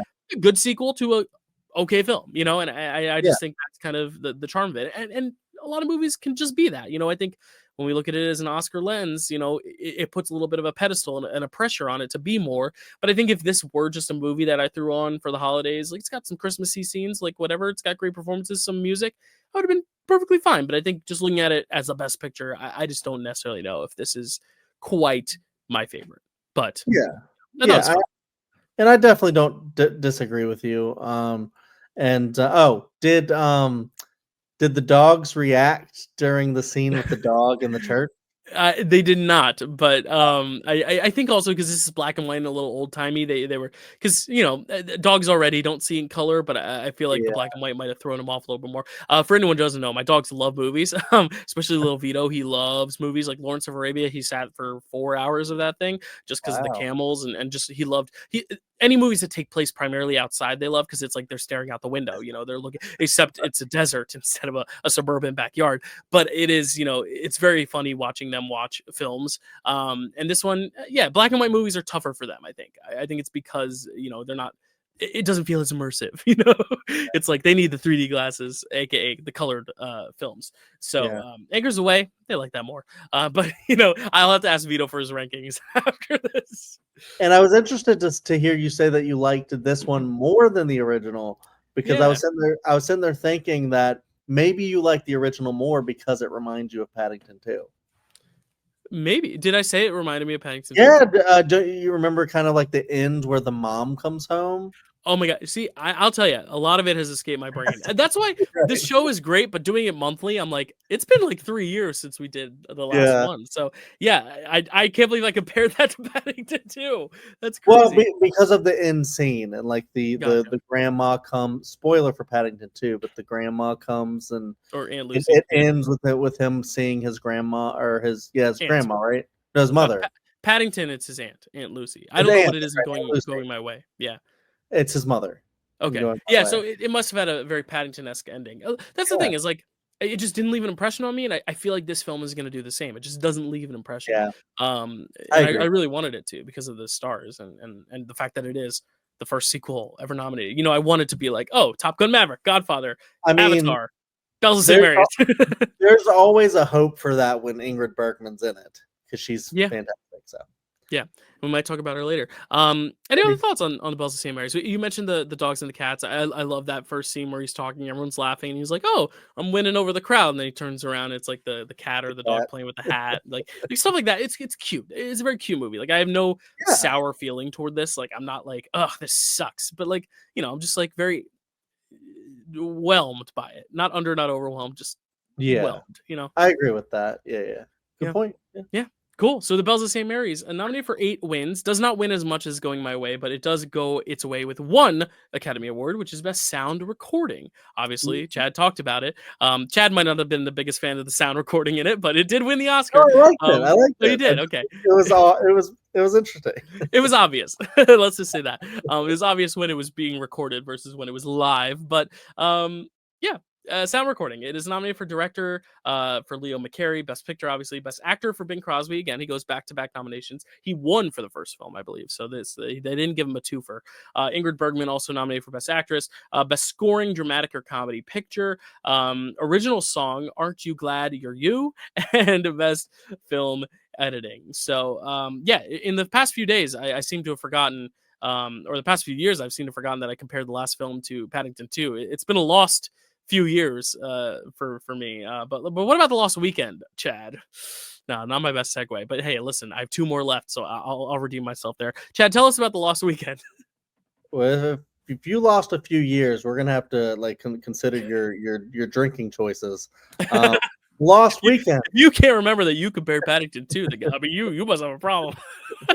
The Lost Weekend, directed by Billy Wilder, written by Charles Brackett and Billy Wilder, cinematography by John F. Seitz, music by Miklos Rosa, starring Ray Milland, Jane Wyman, Philip Terry, Howard Da Silva, Doris Dowling, Frank Phelan, Mary Young, Anita Bolster, Lillian Fontaine, Frank Orth, Lewis Russell, and Harry Tenbrook.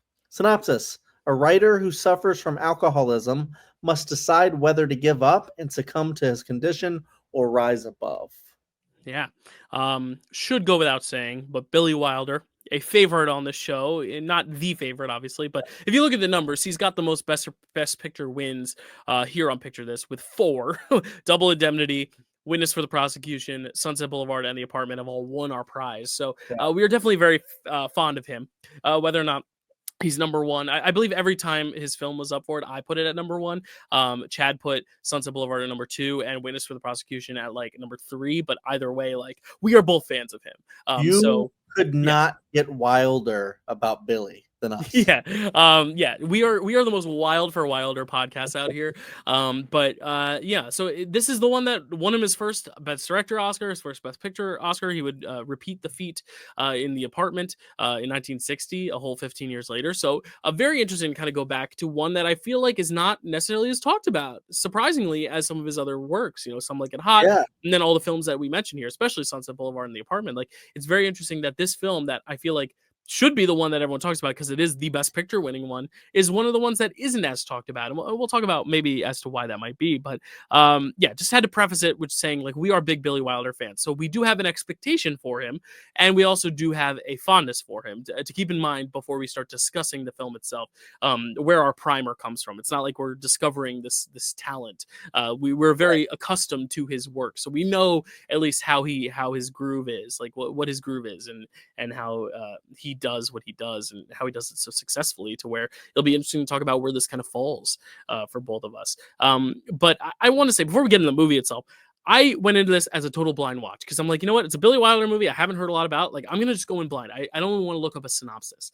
And I just have always seen the poster, and the poster looks like, and it'll be up here in post, but it looks like it's set in the water because it's like all this like blue behind it, to where I thought this was another like Mutiny on the Bounty like ship movie. So like, because The Lost Weekend, I was like, maybe they're gonna like go out on sea for a weekend. It's like gonna be this like real like ship nautical thriller on the sea, the Lost Weekend out at sea, and I watch it and I'm like, oh, like it's just very funny because this whole time, like From Here to Eternity came out around the same time, which also has that famous beach scene of them kissing and the wave kind of washes over them. Like, I just, in my brain, I always just thought The Lost Weekend was another like beach movie or nautical sea movie. So it was just very jarring. I just wanted to get that out there because it's a fun fact about me that I was like, oh, okay, Lost Weekend, like maybe there'll be a lot of wind and breezy ship waves, and nope, none of that. But I just thought it was very fun that like this movie was just totally different than anything I expected. I cracked open a beer before I sat down and watched this, and in retrospect, I feel really naughty for doing so. We respect, obviously, recovering alcoholics on here. We are here for you. Yeah. We support you, but like, I felt so bad. I was like, you know what? I'm not gonna pour it out, but like, as soon as the movie started, I'm like, oh, is this about alcoholism? I was like, oh, like it's just one of those like really bad timing things. It's like sitting down to watch a movie with my dog and then realizing it's Old Yeller. Like I was like, oh, I just feel guilty. Or like when you sit down with a vegetarian to watch a movie like Fresh, like I was like, I just shouldn't do this right now. But I did finish my beer, sadly. But I didn't have pride in doing so. So yeah, I was thrown for a loop. Not a sea movie, very much about alcohol. Should not have been drinking during it. Chad, tell us what you thought. I haven't even given my thoughts on the movie, but I just wanted to give that like fun little story tidbit. What do you think of this one though, Chad, as a Billy Wilder fan, as the both of us are?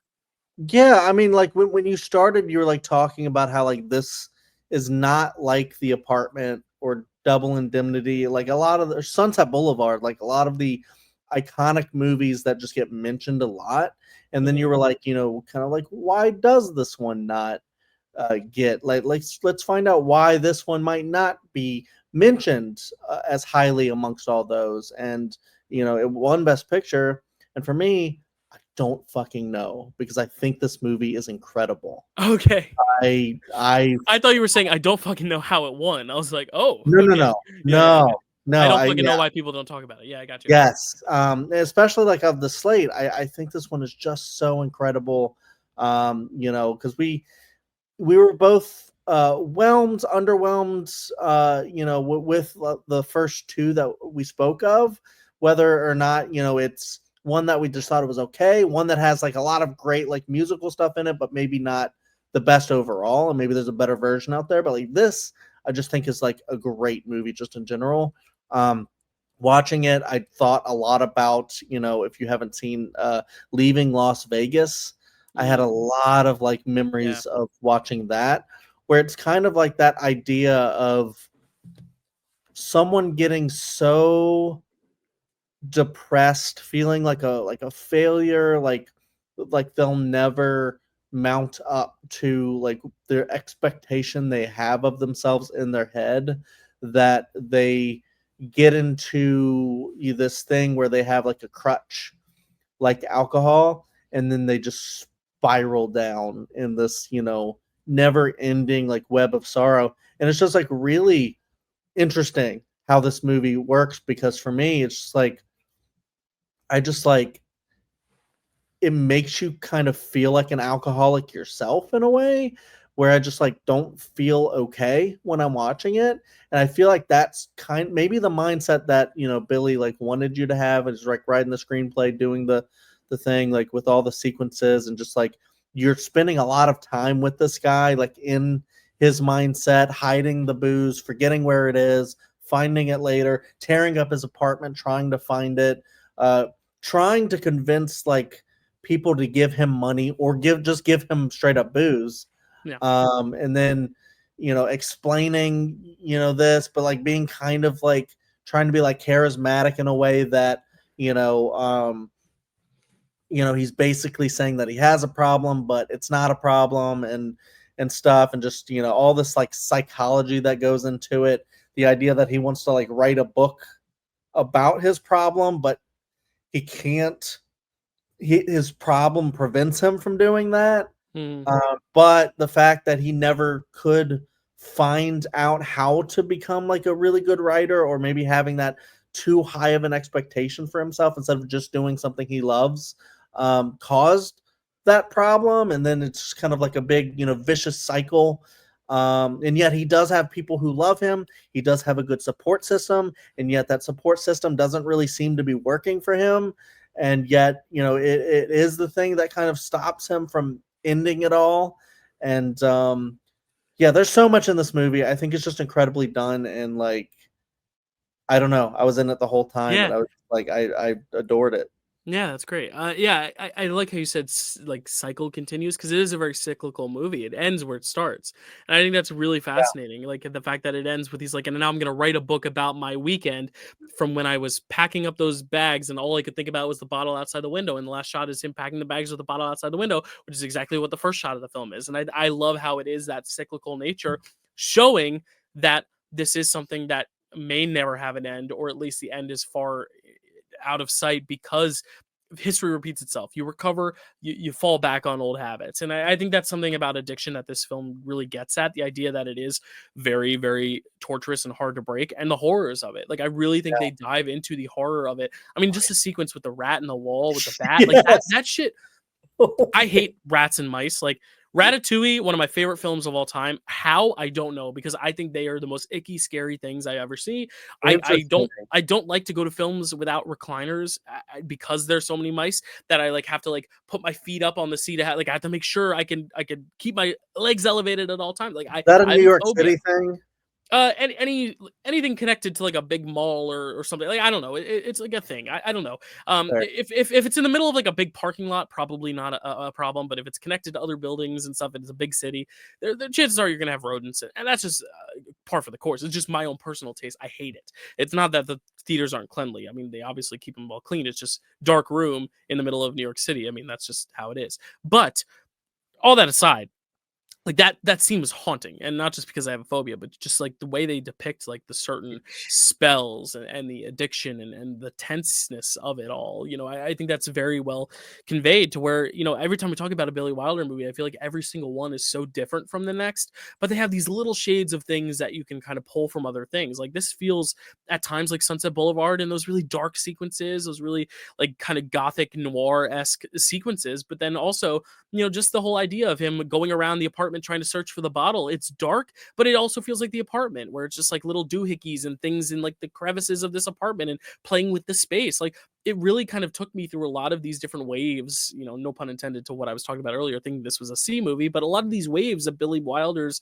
filmography that's really interesting to see, and see how he is able to balance tone so well and pull it off. And another film that he didn't direct, but that we put high on our ranking for 1939, he wrote, which was Ninochka, another film that we really liked, because it also delved into just like interesting societal things going on at the time, while also making a relatable story to convey those societal things. And I think that's what this film also does. Like, it does so many great things so well that you can find in a lot of other Billy Wilder films. Like, this almost feels like the crux of what kind of filmmaker he is, where you can have a little bit of everything and everything still works so cohesively well together. And I think that's what's so magical about everything he does. It's why The Apartment is still my favorite of his, because he's able to juggle tones so well there. But yeah, he's able to do it so well here too. Like, you still feel engaged with the characters. You find a little humor in them sometimes, because people are funny.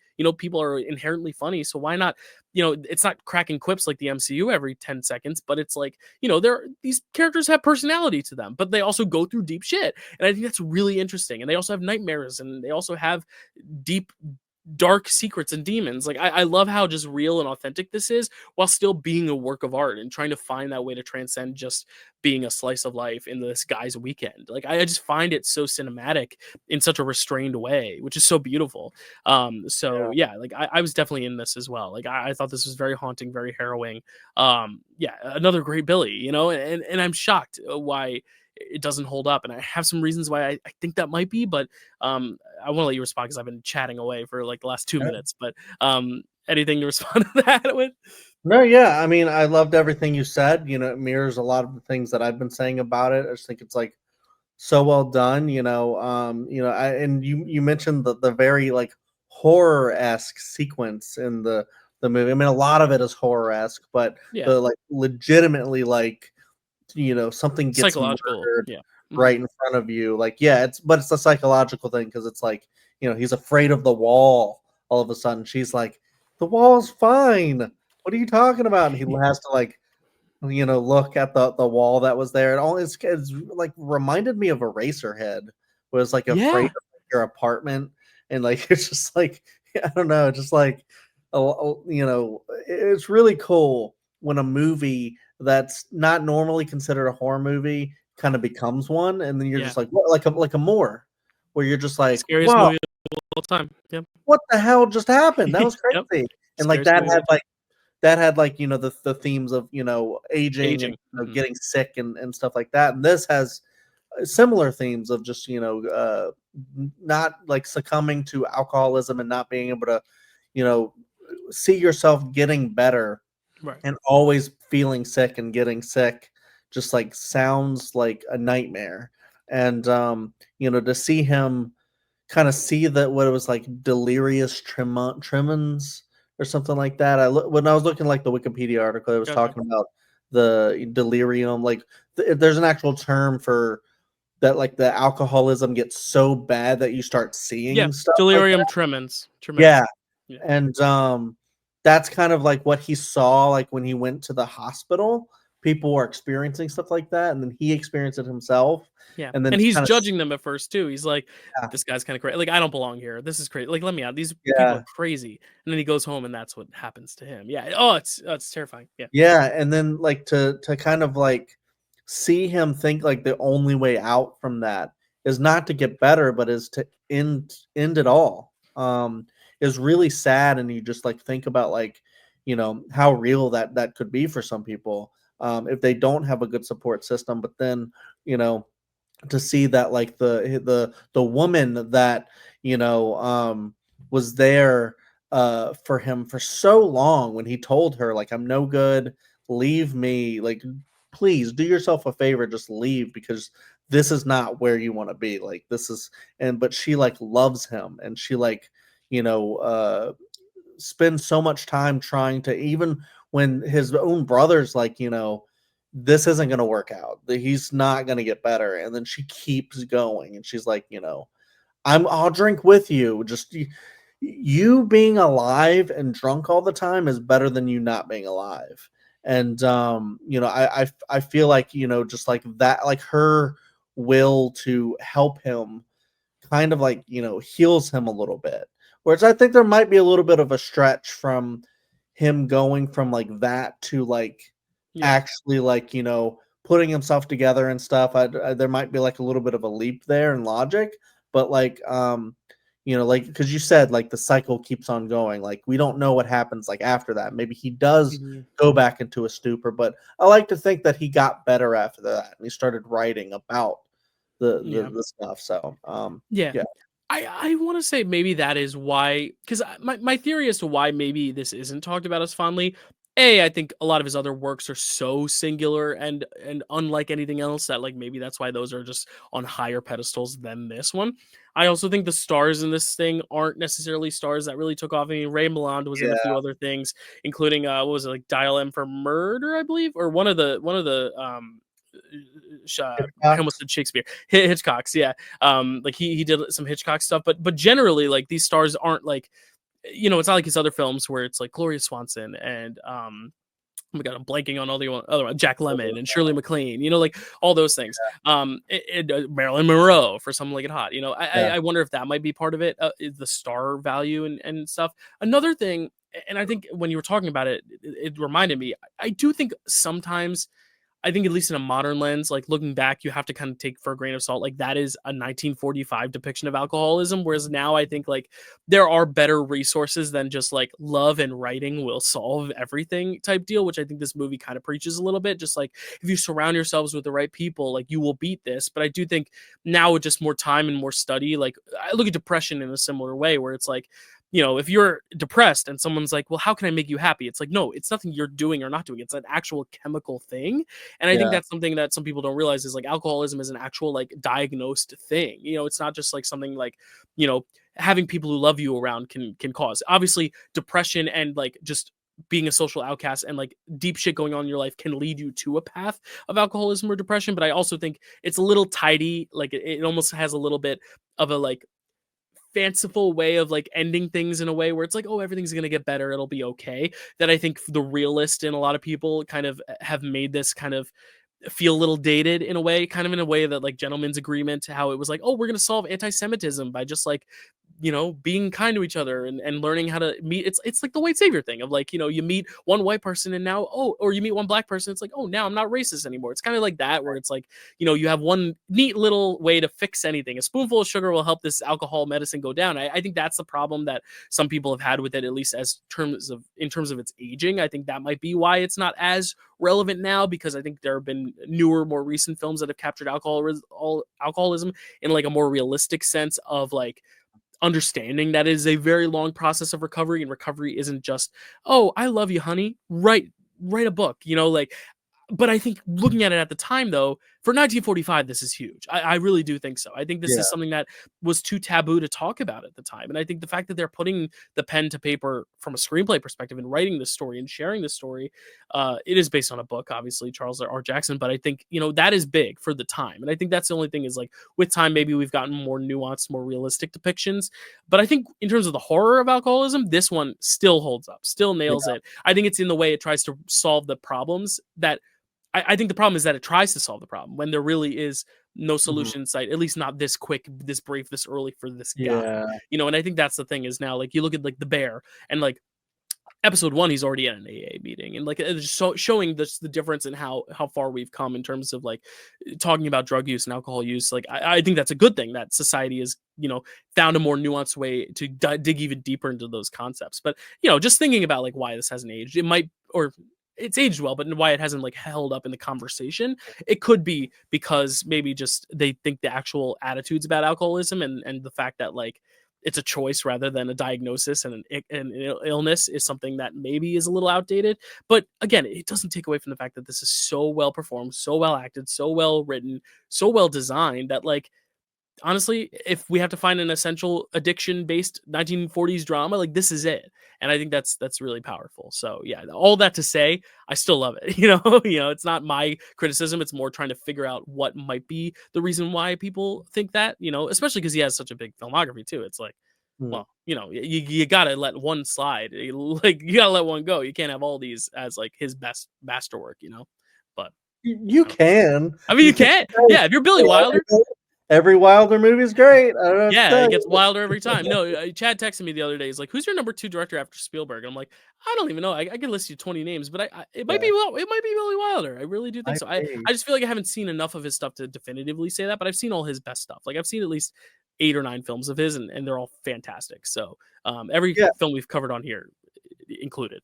yeah. It's one of those things where like a friend of course of the show, Matt Chapman says that Billy Wilder is his favorite director, and you saying he might be your number 2 for me, like because we've discovered so much Wilder like on the show and elsewhere too, but like talked a lot about him on the show. He's becoming like one of my favorite too, but I think I'm on the same wavelength where it's like I need to see more. Mhm. And I don't think there's, maybe there will, but I don't think there's going to come a day where I just go like I've seen a bad Wilder movie because I just don't Right. know if it exists. Yeah. But going to what you're saying, I don't think it's like an invalid criticism that you said. I mean, I do think that makes a lot of sense. I felt that when I was watching it. I was like, he's like at rock bottom, and then like right after here, I mean, of course, is about to, they said how they say it now, unalive himself. Mm. And then right after that, she comes in and she helps him, and then he goes from like that to all of a sudden putting on a suit and I'm gonna Yeah. go right and stuff. So Yeah, I and because she also hasn't been seen for the whole movie. That's another criticism I have is, like, she's supposed to be this big anchor of the conclusion, and she is gone for most of the movie, which might be intentional. Obviously, it is intentional to leave him alone to his vices, but I also think that is also part of it is, like, we only knew you for one scene, lady, like, and now you're just back yeah, fixing all the problems, you know? yeah, I mean, you can also see a little bit like he's kind of avoiding her in ways where he's trying to like not have her see him because he knows that these people are going to judge him, and he's like orchestrating ways to like Mhm. keep the alcohol away. He's like, all right, I got 2 bottles. I'm gonna let him find one, so he thinks he's one, and then I'm gonna have this one hidden. And it's just like stuff like that. I'm just like the way that like addicts, will try and like logic the weights to where they can actually get the fix that they need and not feel stranded and feel stuck like they can't actually you know actualize or whatever it is to them like in that state of being. um and which is really sad, and it's really interesting and stuff, but like, I do agree with you. I think like that neat wrap up ending is a little weird, but I think the movie is so strong otherwise that like I'm fine with the neat Hollywood ending. Like Yeah. if you want an even darker ending, like I already mentioned, leaving Las Vegas, I won't say like what Yeah. happens in the movie, but like that is definitely one later than this that was probably inspired by this, I imagine. um where it doesn't have like a neat wrap up ending, and it is a very dour ending. Absolutely. So I think you can watch both movies and kind of like look at them as like this is the 40s one. Like, well, I was about to say this is the 40s one before like the Sopranos, where it's like now it's cool for men to go seek help and get therapy and better themselves. Yeah. And but leaving Las Vegas was also before the Sopranos. So like but that also didn't have the happy ending. Like he didn't get better, kind of a deal. Yeah. Spoiler for that movie, sorry. If Mm. you haven't seen it, but I do think that yeah, it is a interesting kind of time capsule of how people might try and deal with that problem if they Mhm. had it. And it's not a great story of people getting better and finding the support that they need. But I guess it is in this story he found the support he needed, but maybe it's not Mm. realistic. I don't know, but I Mm. ultimately I just thought it was like so well done because it affected me. It like made me feel that like I was that guy, and Yeah. I never would want to be beholden to a drug or alcohol or anything that could control my life in that way. And for Absolutely. anyone who has to go through that, I feel for you, and I hope you get better but it's one of those things where it's just like a really sad part of life, and I think Billy captured it like perfectly. Absolutely. I couldn't agree more.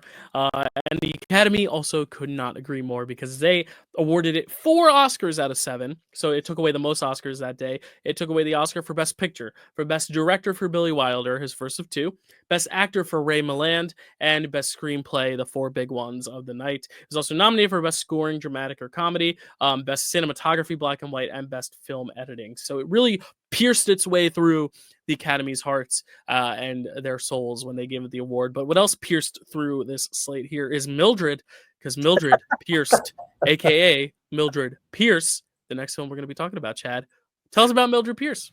I was like, who did the Back, piercing? baby. Mildred did the piercing. Mildred did. Yeah, you pierced my ears. No, I'm kidding. Yeah, But I always thought about getting an earring. I don't know which side I would wear it. Yeah. it's a big. I'd be interested to find that out. But until we do, it is a big question of did Mildred Pierce something or someone in this movie? I don't know. Oh, good. Mildred Pierce, directed by Michael Curtiz, written by Ronald McDougall, not Donald. Ranald McDougall. Cinematography by Ernest Haller. Music by Max Steiner. Starring. I already said cinematography. Starring Oh boy. Joan Crawford, Jack Carson, Zachary Scott, Eve Arden, Anne Blythe, Bruce Bennett, Lee Patrick, Maroney Olson, Veda Ann Marlowe, Butterfly McQueen, that's a cool name, and John Compton. Synopsis. After a man is murdered, a woman tells the story of her struggles with marriage, motherhood, and financial sustainability. Something like that. Yeah. That's it. We're not going to spoilers, obviously. It's first day, guys. Give him a break with the cinematography thing. That's a joke. That's what I always say when I do something wrong at the restaurant. They're like, it's his first day. No, I mean, I said it when we were talking earlier on. Like, I'm so glad I finally had a chance to watch this movie because this is one that's been recommended so many times because it's like one of the noir films people go to. It's like this, Double Indemnity, Sunset Boulevard, Third Man. It's like there's like a list of like 5 or 10 films that like always get brought up in the conversations, like the greatest noir ever. And like this is obviously one that is so talked about, especially because Joan Crawford and Bette Davis are like the 2 icons of that time. So this is like her masterwork, Joan Crawford. So yeah, I've heard about this film for so long and now I finally get to watch it. So I was just very excited to finally get to it because I've been long anticipating this. I was like talking to a girl like a few years ago now at this point, and we were just like discussing movies, hitting it off. And she was like, have you seen Mildred Pierce? I'm like, no. She's like, oh my God, you have to watch it. So if you are listening, I will not name you because it didn't work out. But if you are listening, I watched it. And I freaking loved it. So we are going to talk about that in a sec. But I'll ask Chad first because I'm a gentleman here. Chad, what do you think of this one? Well, I didn't have like the hype going into it that you did. Okay. I didn't have a lot of people like talking about it. I feel like I've heard the name before, but like I really didn't know much about it. I know that like Joan Crawford was in it, and stuff like that. So I was excited to see her in the movie. And I wouldn't say that I adored this one, but I really liked it. I thought that it was quite good. How dare you not adore it, Chad? Get off this. I'm kidding. Get off the stream. Sorry. And I'm just trying to figure out like why, like maybe why there's like a little bit of a disconnect where like you were just like fully on board with it. I liked a lot of it, but I'm trying to figure out like ultimately how I felt because I feel like ultimately it was like relationship of mother and daughter was like really what this movie was about. And it's interesting to see where it goes. Because you start with her with the crime. And then it's like, let's go back and kind of like analyze my life or whatever, like her relationships and because it starts with the crime, and then you also get like that extra added scene of her trying to like basically get that other guy to her house to frame him for the murder, and then you get to the questioning, which I thought was the most fun thing because it leads you to believe very early on in the film that she did it, and she's covering her tracks by trying to get another guy at the crime scene. And I thought that's what the big twist of the movie was, because I think a lot of movies, it's like it's cool when they tell you the twist early on and then you can kind of see it come full circle. It's even cooler when you thought you knew what the twist was and then they twist it even further. It's like the Knives Out thing. And I think that's what was so cool about this was that it's like, she sets it up. She gets this guy at her house, and then she runs away, and the guy escapes, and he gets caught by the police. And immediately it's like, oh, she was trying to frame him because she definitely did it. And then they say it was her ex-husband, and that's when you go back in time. It's a very interesting framing device that I haven't really seen in a lot of noirs like this. I think noirs like to play with this, non-linear timeline, but not in a way like this where like you think you know where it's building to. Okay, we're gonna find out why she killed the guy, and then we're gonna finally get that final conclusion where she does it and she admits it. And then it takes a drastic turn into something else, which I really liked. But continue. Sorry, I just wanted to talk about those opening 15 minutes because they were such a cool setup. Such a cool setup. That's totally fine. No, I'm glad that you continue with that to help the conversation go. Because it's not like I was struggling, but like that definitely reminded me of something because like you explained a movie that we watched recently, and then you were like, well, this doesn't do what that other movie did. Because we watched The Letter, which is that where it starts with a woman killing someone, the Betty Davis killing someone, and then you're like, wait a second, okay, but did she actually do it? Yeah, she did. And that one, but with this one, and like it's boring because of it. Not in your opinion, but in my opinion, it was boring because I was like, all right, well, we know she did it. I like The Letter. I do think I like this one more though. I think it did have. Don't tell Betty that because they're feuding. Don't tell her that Joan won in her own game. I couldn't even if I wanted to, but right. But I will say, because of like the subversion, because of like the whole family dynamic, like her becoming like a businesswoman and trying to relate to her kids. One of the kids like sadly passing away. Was it's just a lot more like interesting stuff to dive into than like The Letter had. So I would say just right off the bat, I think this is a really interesting one. I did ultimately too, like I had like an issue where, because I'm a father now. So like I see this kid who I love, like that little girl actress was so funny, and like she's like a tomboy, but then like she's like dancing and stuff. I was like, this kid's awesome. Mm-hmm. And then suddenly, she's like about to leave, and she goes, and I'm like, fuck. Like, it puts you on alert. It puts you on alert when you have a kid. I mean, I can't speak from experience, but I've heard from experience. Like, when you have a kid, like little things like that you pick up on, which I didn't pick up on, and then like it happens. I'm like, oh, it's like the Barry Lyndon thing. It just like catches you by surprise. For me, it was kind of like a movie thing too, where like you knew it was coming. Why did she just cough? Yeah, was that just a character choice? No, it was in the script.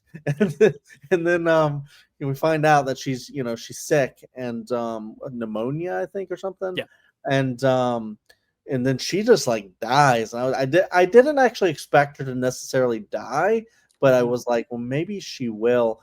And then she does, and then like I don't know, like I felt like I don't know if it was like acting or directing or whatever, like maybe she's just so like people grieve in different ways, but like I expected like tears, like she broke down in bed, like can't even function.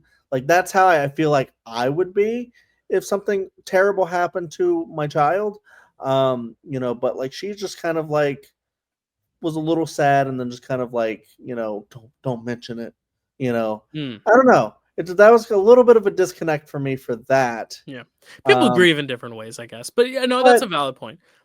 It was ultimately about like her relationship with her other daughter. Yeah. So. Well, and I think another point could also be if you're leading this whole mystery of like, did this woman shoot this guy? Then I think making her a little colder to the death makes it more ambiguous still of like, maybe this girl's just heartless and emotionless and a sociopath. And maybe it's another clue for the audience. Maybe she did it. But I think it also serves another purpose to show that like, the audience has been seeing the other daughter, who becomes a very big part after that, being an absolute dick to her mom. Asshole, dick, whatever, bitch, whatever. I don't want to use the B word because it's a little demeaning toward women, but like it is like one of those things where it's like you see that, and then it's of course the sweet innocent one who dies, and I think that's the turning point where you realize, even though this could have turned into Ordinary People, where it's about this mother resenting her child that lived because her favorite child died. But I think the fact that this movie is all about how she still has to be strong for her other daughter, even though her other daughter really doesn't deserve it based on how she treats her mother, I think is also a key to understanding what the ethos of this film is, in the fact that like this mother has such unconditional love for her kids. Yes, she can grieve her other kid, but she also has to be there for her other daughter, even though her daughter was never there reciprocating for her. And you see the toll that takes as the film goes along, and how she gives so much and sacrifices so much for her kid. At the same time, it's hard to believe she wouldn't cry over one kid, but it's also so believable that she would unconditionally love her other kid. And I think that's a big part of it as well. That obviously helps with the climax of where this all goes, And then, spoiler, when you find out that the daughter is the killer, then she turns her in, doesn't she?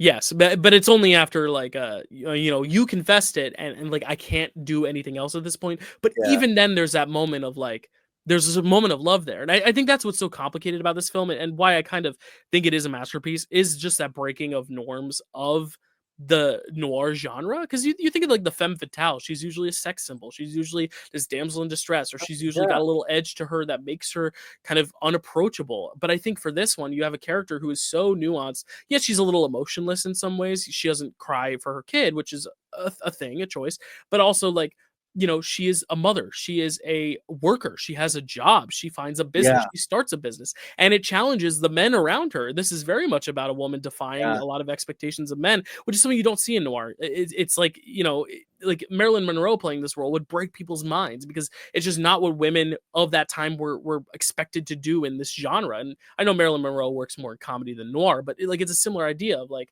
you expect Joan Fontaine to play this character who's like getting pushed around by all these men, and then she's the one who shoots it, because that's the subversion. But the subversion is that she's such a strong woman, and she's such a, it's such this feminist piece about this strong woman kind of going through all this turmoil, all these husbands, and this daughter who really resents her, but she has this unconditional love for her, that makes those ending moments so powerful, because she ultimately does still have that say. She has that dignity, that character to make her own choices in the end, and why she does decide to take the blame for it to begin with, just out of the goodness of her heart as a mother, not because she's blinded by some man, but because she is a strong mother wanting to protect her kids. And I think that's just a cool subversion. I think it's also why I love the opening, how it kind of subverts the expectation of like, you think it's setting it up to be the letter, where it's like we are seeing how we got to this point, but it's really not. And I like how we get this backstory to begin with. That feels like a subversion. We would get It's a Wonderful Life in a few years, but until then, like I don't know how many other movies just like kind of break the action and go back to the beginning and chronicle the whole life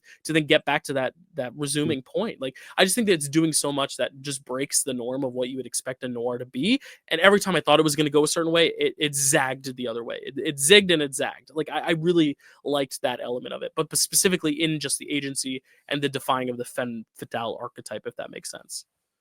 Yeah, no, I mean, I definitely agree. I mean, that's all in there. I think that's very well put.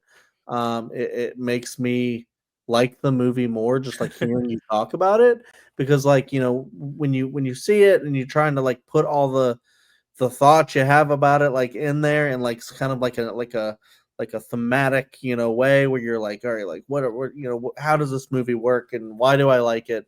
So you talking about it makes me like it more. It just makes me think about a lot of the stuff that I did appreciate about it, especially like, the strong woman, figuring out how to like not only get a job, but then like do it the best, and like, uh, doing that like kind of like an American dream thing where she like starts her own business and stuff, even though I feel like she gets like taken advantage of in her business, Oh a yeah, little for bit sure. there. But I feel like that also like reflects our society. Yeah, And I think it's more of a reflection than an advocation, if I had to guess. But I don't know. I mean, Michael Curtiz, we haven't seen enough of his films to fully know his stance on everything. But like, I don't know. I feel like it's meant to be a lens into society than anything else, as you said. yeah, and I do think you're right, in like just like the complexity between mother and daughter, and even though like they're not kind to each other a lot of the times, but like there's always that you call it like unconditional love, where it's just like Mhm. you could see either of them doing anything for each other, but like more so than the mother doing for the Yeah, I was gonna daughter. say, Yeah, I see. I don't see it the other way around. I that's didn't true. see it. Yeah, That's I really thought. I mean, she almost made the list of AFI top 100 villains, but I think Vera is one of the most despicable characters, or Veda, sorry, despicable characters in any film we watch for Picture This. I really think she's one of the yeah. great villains in terms of like great characters, but like despicable villains we've seen because it's so unreciprocated. Because she just takes such advantage of her mother, but you know what? Her mother takes it because she's a good mother. She's not even a good mother because of that, but she's like she just has no other choice. It's her moral code to be unconditional. I think that's something that I can't speak of, but I'm sure you can also of like, you love your kid no matter what. Your kid can mouth off and stuff and you'll reprimand them, you'll tell them they're doing something wrong, but like it takes a lot to betray that trust to where you would fully like cut them off. And I think that's that's what makes it such a morally ambiguous and difficult piece because it's like, would you cut this girl out? But it's her daughter, so like, what's she gonna do? It just reminds me of Mr. Bartemius Crouch Yeah, from the Harry Potter series. absolutely. With how far can your kid go before you go, you're no son of mine? Yeah, But with that, yeah, no, I mean, it is interesting because like, I did forget about the end where she was like, I'm with this man that you loved or whatever. yeah. And even Kind of, he's like, girl, chill. Like, we're nah, hooking up. Like, nah, we are not getting married. I'm married to your mother. Like, I think that part was also very funny too, because yeah, it shows how delusional, but I think that also plays into it too, how yeah, young Veda is. Obviously, she's young, like, but I still think she's one of the top 10 most despicable villains in film history. yeah, Despite her seemingly wanting to do right, like it's like the Nurse Ratched thing. It's like she's doing her job, but like you suck. you know? I think I remember sometimes, because if Carrie were here to kind of talk about this a little more, it'd be like I think even more interesting because we're two dudes talking about a mother-daughter relationship. True. I feel like Carrie, when we were watching this, I feel like she was like girl, like you kind of a deal About are the you kid or the mom? about the kid talking to the Yeah. mom, like why are you gonna Oh, talk yeah. to your mom like that? Yeah. Oh, yeah. No, you don't. No, you don't. And I think And that's part of it is that Mildred doesn't snap back all the time. She takes it. But also, yeah, what does that say about her as a character and a mom? And it does make it heartbreaking in a sense. The fact that she is willing to lay on the sword so much for yeah. her. I would like to think that if I was a mother like Mildred Pierce, who you were saying is a good mother, I would like to think that my child would never be like Veda. But True. Yeah, which also no, could just also no. be a complexity of the film too. Like maybe she wasn't the best mother, and now maybe it's backfiring. But still, she's made this commitment to be a good mother, and she's not going to let her kid, you know, succumb to it. Also, probably because she realizes she's young and she's making mistakes. But then when she shoots a man, it's like, all right, that might be a little too far. But yeah, I think regardless of what the right answer is, like, and I think that's why this has endured such a test of time. Like when we talked about like what is the masterpiece of the bunch in terms of what is held up, like I do hear people talking about this a lot, not on the length of like Casablanca, but like definitely this or White Christmas is like his most famous work afterwards. Like I definitely think Yeah, like these are like the Curtiz works that like I hear so much about because this is also such a foundation of that genre of noir. But yeah, I think that's the thing is you could take so many different things from it, and it's such a blurred gray area. It's not a black and white, which I it's in black and white, but you know what I mean. Like I think that's what makes it very special and very interesting to talk about. Yeah. yeah, the performances, the complexity. Yeah, there's a lot there. The style, like you said, noir. It's definitely worth a watch. I really liked it. I don't know if I loved it on the same level, but I That's fair. really did like it a Yeah. lot. So Yeah. So definitely recommend this one. I'm just glad I got around to it because it's like now I can kind of check off a classic off the list. It's why the year classics is so special. But yeah, I'm sure there's so much more I haven't talked about, but it might come up later in there some always areas. is. Always is. We'll end the episode and go, oh my God, how did I not mention this thing? Right. But Mildred Pierce, nominated for 6 Oscars, wins one big one. Obviously, Best Actress for Joan Crawford. It's nominated for Best Picture, Supporting Actress for Eve Arden, Supporting Actress for Anne Blythe, Screenplay and Cinematography, Black and White. So I was clearly spellbound by that film. You were clearly spellbound by The Lost Weekend. So those are looking like the two contenders to be our Best Picture prize, but there is still one master of suspense waiting in the corner to spellbind us once again with the film Spellbound. Chad, tell us about Alfred Hitchcock's Spellbound. Spellbound, directed by Alfred Hitchcock, written by Ben Hecht and Angus MacPhail, cinematography by George Barnes, music by Miklos Rasa, starring Ingrid Bergman, Gregory Peck, Michael Chekhov, Leo G. Carroll, Rhonda Fleming, John Emery, Norman Lloyd, Bill Goodwin, Steve Jure, Donald Curtis, and Wallace Ford. Synopsis: a psychoanalyst falls in love with a man who is posing as a doctor but is also suffering from amnesia and may have committed a murder. Yes. Two very topical actors. Last month we covered To Kill a Mockingbird. So Gregory Peck, strong on the mind. Ingrid Bergman was literally in the film we talked about 3 films ago in this very own slate. So cool to see them flex. Ingrid Bergman flexing her normal chops of the dramatic acting, but Gregory Peck going into something a little darker than we're used to seeing. Yeah. He's usually kind of the good everyman James Stewart kind of type, but we see him with a little bit more edge to him in this character, in this role. And another Hitchcock we just talked about in October, Rebecca and Foreign Correspondent. So this is, I believe, the 3rd of 4 films he would direct that would get Best Picture nominations. So we're almost at the end of our Hitchcock discussions as far as this series goes, which is still so surprising to me that he didn't get nominated for Psycho and Rear Window and Vertigo and Strangers on a Train and Rope and Dial M for Murder and The Lady Vanishes, and like you keep going on and on and on. I'm sure I even forgot one big one. I don't like The Birds, but most would say The Birds. Notorious. Oh my Notorious. god. The 39 Steps. I mean, like, I could go on and on and on. Yet this is one that made it. And kind of going to what I was saying earlier, like, there's a lot of these classic years where we'll find directors' films that like aren't the most famous works of them, and that's why it's cool to see like The Lost Weekend as this like lost, for lack of a better term, Billy Wilder film that isn't talked about as much. This one being an Alfred Hitchcock film that is not nearly as talked about enough as much as the other films. And even Mildred Pierce, though I have heard a lot of it. You know, it was a new film to you, and Michael Curtiz being such a staple on the show. So I just think it's so cool to see like these secondary, tertiary works of these directors. But you're a Halloween guy. This came out Halloween 1945, Spellbound, new Hitchcock. So maybe we could have covered this October as well. But Chad, what do you think of Spellbound? This was a really cool movie. Yeah. Okay. Cool. This movie, like, he's laughing.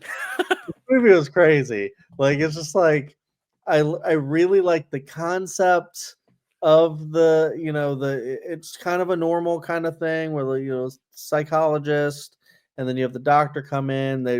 They kind of like have like this. They legit have like a close up, you know, at first sight fall in love romance where they lock eyes and it goes a close up of each other's eyes, and I just found that kind of funny where I'm like, all right, I get it. You guys are falling in love. And then it takes a turn because, like, you know, we find out that he's not who he says he is. He's got like this amnesia. It's weird because like he'll be talking to her and then he'll like look at her collar and go. It's almost like a Tim Robinson thing where he'll go like, "What the?" And like he gets freaked out by a pattern on her shirt. And it just any like white spaces with like lines, like tracks, if you will, right? Which we later learn it resembles a ski slope with ski marks. But like anything that's like toilet paper or like bed sheets, like anything that's white with any sort of shadow that resembles tracks, it's a very interesting like character detail that I feel like it is so Hitchcockian. It's like, let's find this really specific thing, but that's what makes this film so good is he finds these little quirks and specific things that make him so, you know, distinct. You know. Yeah. It's so interesting, and it just gets triggered by it, and then you're just like trying to figure out like what is that? What are you doing? What is this? And trying to figure out who this guy is, what he knows. Did he actually intentionally kill someone? Did he kill someone? Was it an accident? Did he not kill someone? And it's just like a really interesting like mystery. You're trying to find out about him, and you're also dealing with like this romance between them. And I love like the reveals. We can't talk about this without really going into spoilers. Because it's been out for almost 100 years, y'all. But if you haven't heard this and you want to go see it, go watch it. You can find it online. It's not one of the most well preserved Hitchcock films. I believe someday it will probably get a reappraisal, but you can find it. Go watch it. Come back. It's the shortest one of all these films, I believe. So go watch it and come back. Yeah. It flew by, but it was like really, really, really interesting. I like this had like the most like, oh shit, moments in like all of these movies that I just thought was like really incredible. Like with the when he like remembers, like he's actually I think skiing himself, and then he remembers why he's so messed up, and it's because he killed his little brother. Yeah, Um, he killed his little brother in a similar fashion. yeah, I think it was like a very like on the roof. He slid down the roof and knocked his brother and impaled him, which is crazy. But yeah, then the murder, he was skiing for real and like saw the guy like fall, and I guess because of the mm, trauma, they were able to connect it that he felt this like guilt about it, even though he had not directly caused it. He felt the guilt of the death because of his childhood connection, and you think he witnessed a suicide, and that is like his guilt is making him convinced he did it, but then it takes even more turns. yeah, and like seeing him realize that mid ski, it was just so like jarring. There was like, oh, I know why now, and then you see a legit accidental, like a manslaughter, murder, or whatever the thing is, like what he would have been charged with. I mean, he's a kid, probably nothing, but just like thinking about like having that trauma and it like messes you up so bad is crazy. But like how Alfred Hitchcock chooses to show these things like mid ski, I just thought was really incredible. And then you had like the scene with Ingrid Bergman going to the actual guy who did it and like saying it's almost like if you ever seen like Monk or something like that, show Monk, where he's like, going to the killer and he's like, here's what happened, and it says everything right in front of the killer, and then the killer's like, yeah, but you got one thing wrong, the gun's not there, I have the gun. Yeah, And I just it's a very slasher kind of trope. You see it in like not slasher trope, but like A Simple Favor. There's that moment where it's like, oh, and yeah, I've been recording you this whole time, or the movie Thanksgiving when they reveal who the killer is in that. Like it also has the same device of like, oh, did you realize I was the killer? And then it's like, did you realize I was recording you? Like there's no recording in this sense, but very very similar. Yeah.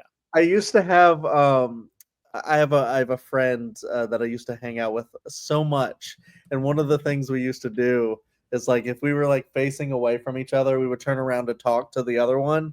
The other one would suddenly have like their finger like a gun, and then would go shit, kind of a deal like you double crossed me or something like that. And it's just really funny when that happens in movies. And this one was a very like blatant one, like big reveal, like I'm the guy that did it. Yeah. So then you find out Gregory Peck didn't kill anyone at all, and he witnessed some other guy get shot, but because of his survivor's guilt of being actually murdering his brother, he feels like he's responsible and he gets framed for it, which is so cool. It's actually kind of the same thing we we're talking about with Mildred Pierce, where like you think the movie's telling you what the twist is early on, and then you're like, oh, they revealed the twist pretty early on. And then at the end, it's like, no, but everything you thought you knew, you didn't. Yeah. It's the same thing with Knives Out, where it's like, oh, this is how he actually died. Oh, wait, no, at the end, no, it was this all along. Like, I love movies like that. And I think it's cool that like this and Mildred Pierce are kind of cut from the same cloth. And I guess The Lost Weekend in the sense that they are just these darker stories about like trauma or addiction, in the sense this guy who has like amnesia. Like I really like that they're kind of really focusing on these really intricate kinds of people.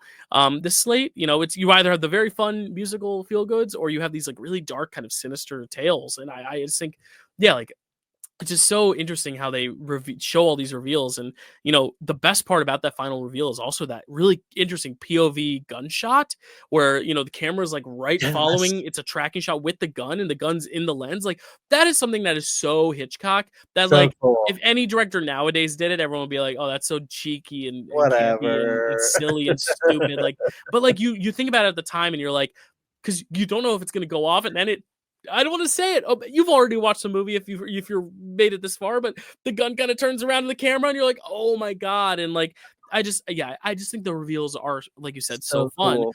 But there is also something serious going on in the fact that it's talking about this like psychotherapy and, the fact that this guy has like, guilt for stuff he didn't even do. And the fact that has amnesia. That's another thing we didn't talk about when I talked about like the detail of the characters with like the white and the black stripes. Like another detail is the fact that this guy has amnesia. So any answers you might be able to get easily, you can't get because he doesn't remember anything. So it's another just like layer that Hitchcock needs you to peel back to get to this guy. And every time he forgets something, it adds another layer on top. It's like you're trying to take something away and it's getting put on at the same time. And I think that's really brilliant. Like that's just a Hitchcock thing. He's just able to layer all the details of these characters so well to where like the relationship at the core is the main crux of the movie, is this romantic relationship, but that's not even something we've talked about yet because it's really secondary. Even though it is the primary focus, it really is just kind of the background of these two. And I don't think it really goes anywhere particularly interesting. It's just a regular romance, but it's because it needs to be this kind of solid basis for all this other stuff to happen on top of, which I think is very interesting. You know, it could get a little annoying at times because it's like, all right, she's trying to fix him and they're like, you know, both in the same profession, they love each other, it's very cliche, but it needs to be very basic to like get all those little nuances later, you know, for those payoffs to be worth it. You know what I mean? Yeah. I actually really like the romance, but you know, I could see why someone could find it It's not as cheesy. unique, but it is good. It is good. I'm invested because it's them too, like those two great performers. Yeah, exactly. Like those two big actors, you know, like I talked about like how they like, you know, met, like kind of love at first sight kind of a deal, like, and how he shows that I think is like really kind of cool. But yeah, I love that like she's always there to try to help him, even like it's very Lost Weekend where, you know, it's her trying to say don't give up, you know, you can actually you know, kind of a thing. And that's, you know, it's a whole thing where it's like it goes into the whole, you know, what Avengers Age of Ultron, like, you know, why is she there just to help him kind of do, but she's like interesting character on her own too in this movie, maybe not in Age of Ultron, but in here also because psychotherapy, in a similar way that we talked about alcoholism, I feel like it was such a new idea, therapy in general, and it's almost villainized in a sense. Like I think that's where the datedness of this, if at all, comes from, is the idea that like the movie almost makes it a little like makes it feel a little cringe that like, you know, they think that therapy can like help him resolve all his problems and stuff, which nowadays, like, yeah, it can. But I think back then there was such like a weird taboo for therapy that like I don't think people were ready to talk about that. Like I think at the time maybe could, like, if this movie were remade, it might have had an even like more accepting response to the therapy of it all. But I think because the characters are all very anti-therapy, it sometimes makes it seem like the film is very anti-therapy, and it's also very anti-woman, a lot of those characters. So like sometimes you could like be like, oh, is that Alfred Hitchcock portraying a little bit too much of his own views on this, or is he just trying to show a societal? It's the same thing we talked about last weekend. Is it a societal, or Mildred Pierce, it's like, is it a societal window, or is it the director thinking these things? And I think it could be a bit of both. I don't know, you know. Well, ultimately, I mean, I would say, like, you know, I mean, you make great points. Ultimately, I would say, though, from my perspective, I think it's very like the Silence of the Lambs, where it's like everyone is, you know, disrespectful to her, sexist, all that. Of course, I definitely picked up on to all give that her stuff. something to overcome because she's a strong character. Exactly. Because she, you know, is a smart person. She's the only one that can figure out how to help this guy. Yeah. And the fact that he is innocent helps a lot too. Because I think the problem is if this had ended the way I thought it might have, where he did kill this person, then it could be like a whole thing of like, yeah, you couldn't fix it because therapy's a sham, you woman.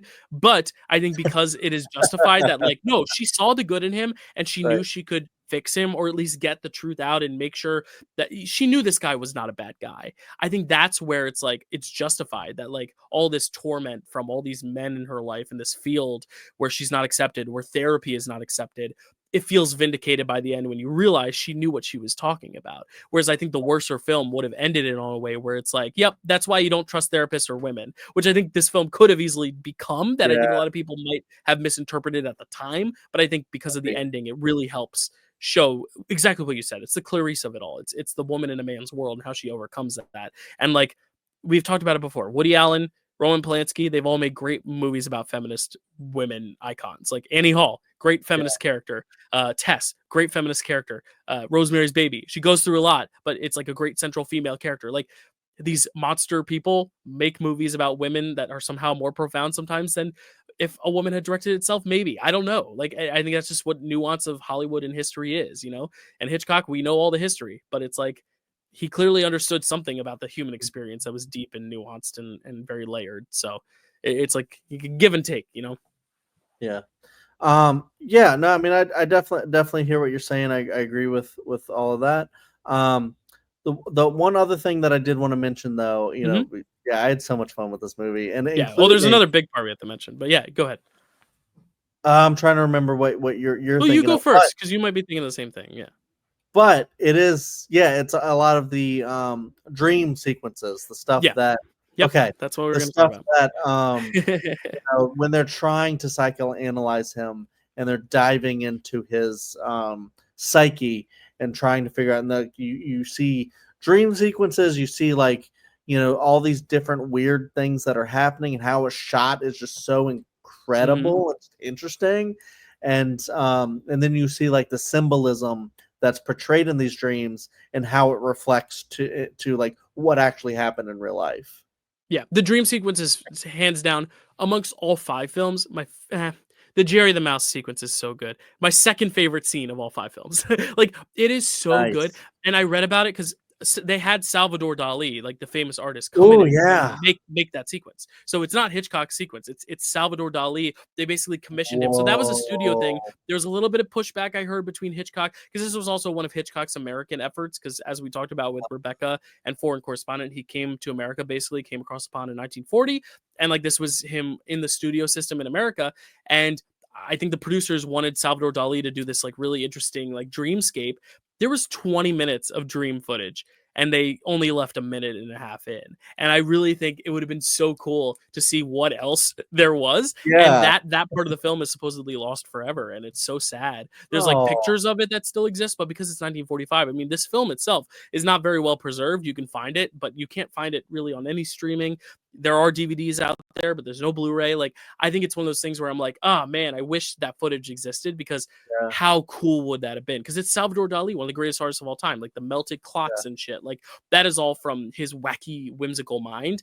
So I was reading a lot about it and how like at the final cut they ended up only taking a minute and a half of it. And I'm like, Mm. geez, and like maybe it would have felt very pretentious and overlong, but like I don't know. I'm thinking of like Beau is Afraid that just came out a few years, and I'm like, what would that Mm. movie be without the 40-minute dream sequence? Like, I would love to see the 20-minute dream sequence of Salvador Dali's Same. like inner workings in this film. Like, I think it would have been so cool, and it's such a shame we didn't get the full thing. But I'm glad some of it still made the cut because it is so visually like them cutting through the eyes, and then it's just another eye on the other side. I'm like, ooh, yeah, like it's scary. I love it. I love it. Yeah, yeah, it did Yeah. get really wild. It's like almost thinking about like the color sequence from 2001: A Space Yeah, Odyssey. like imagine if you just like were like, we'll just put a 20 minute of minutes that of in. that. Yeah, right? It Oh it man. is longer than a minute, right? But Yeah, it's like 5 minutes in 2001 around roughly. 15 minutes, really? 5, 5. I Oh, think it's like 5. 5 minutes. It's like 5 minutes. Yeah, It's like a 5 minutes makes 5-minute more montage. sense, but Yeah. so 15 Oof. minutes would have been crazy, but it would have I been would have been here for it. I would have been here for it. Sign me up. interesting. I love it.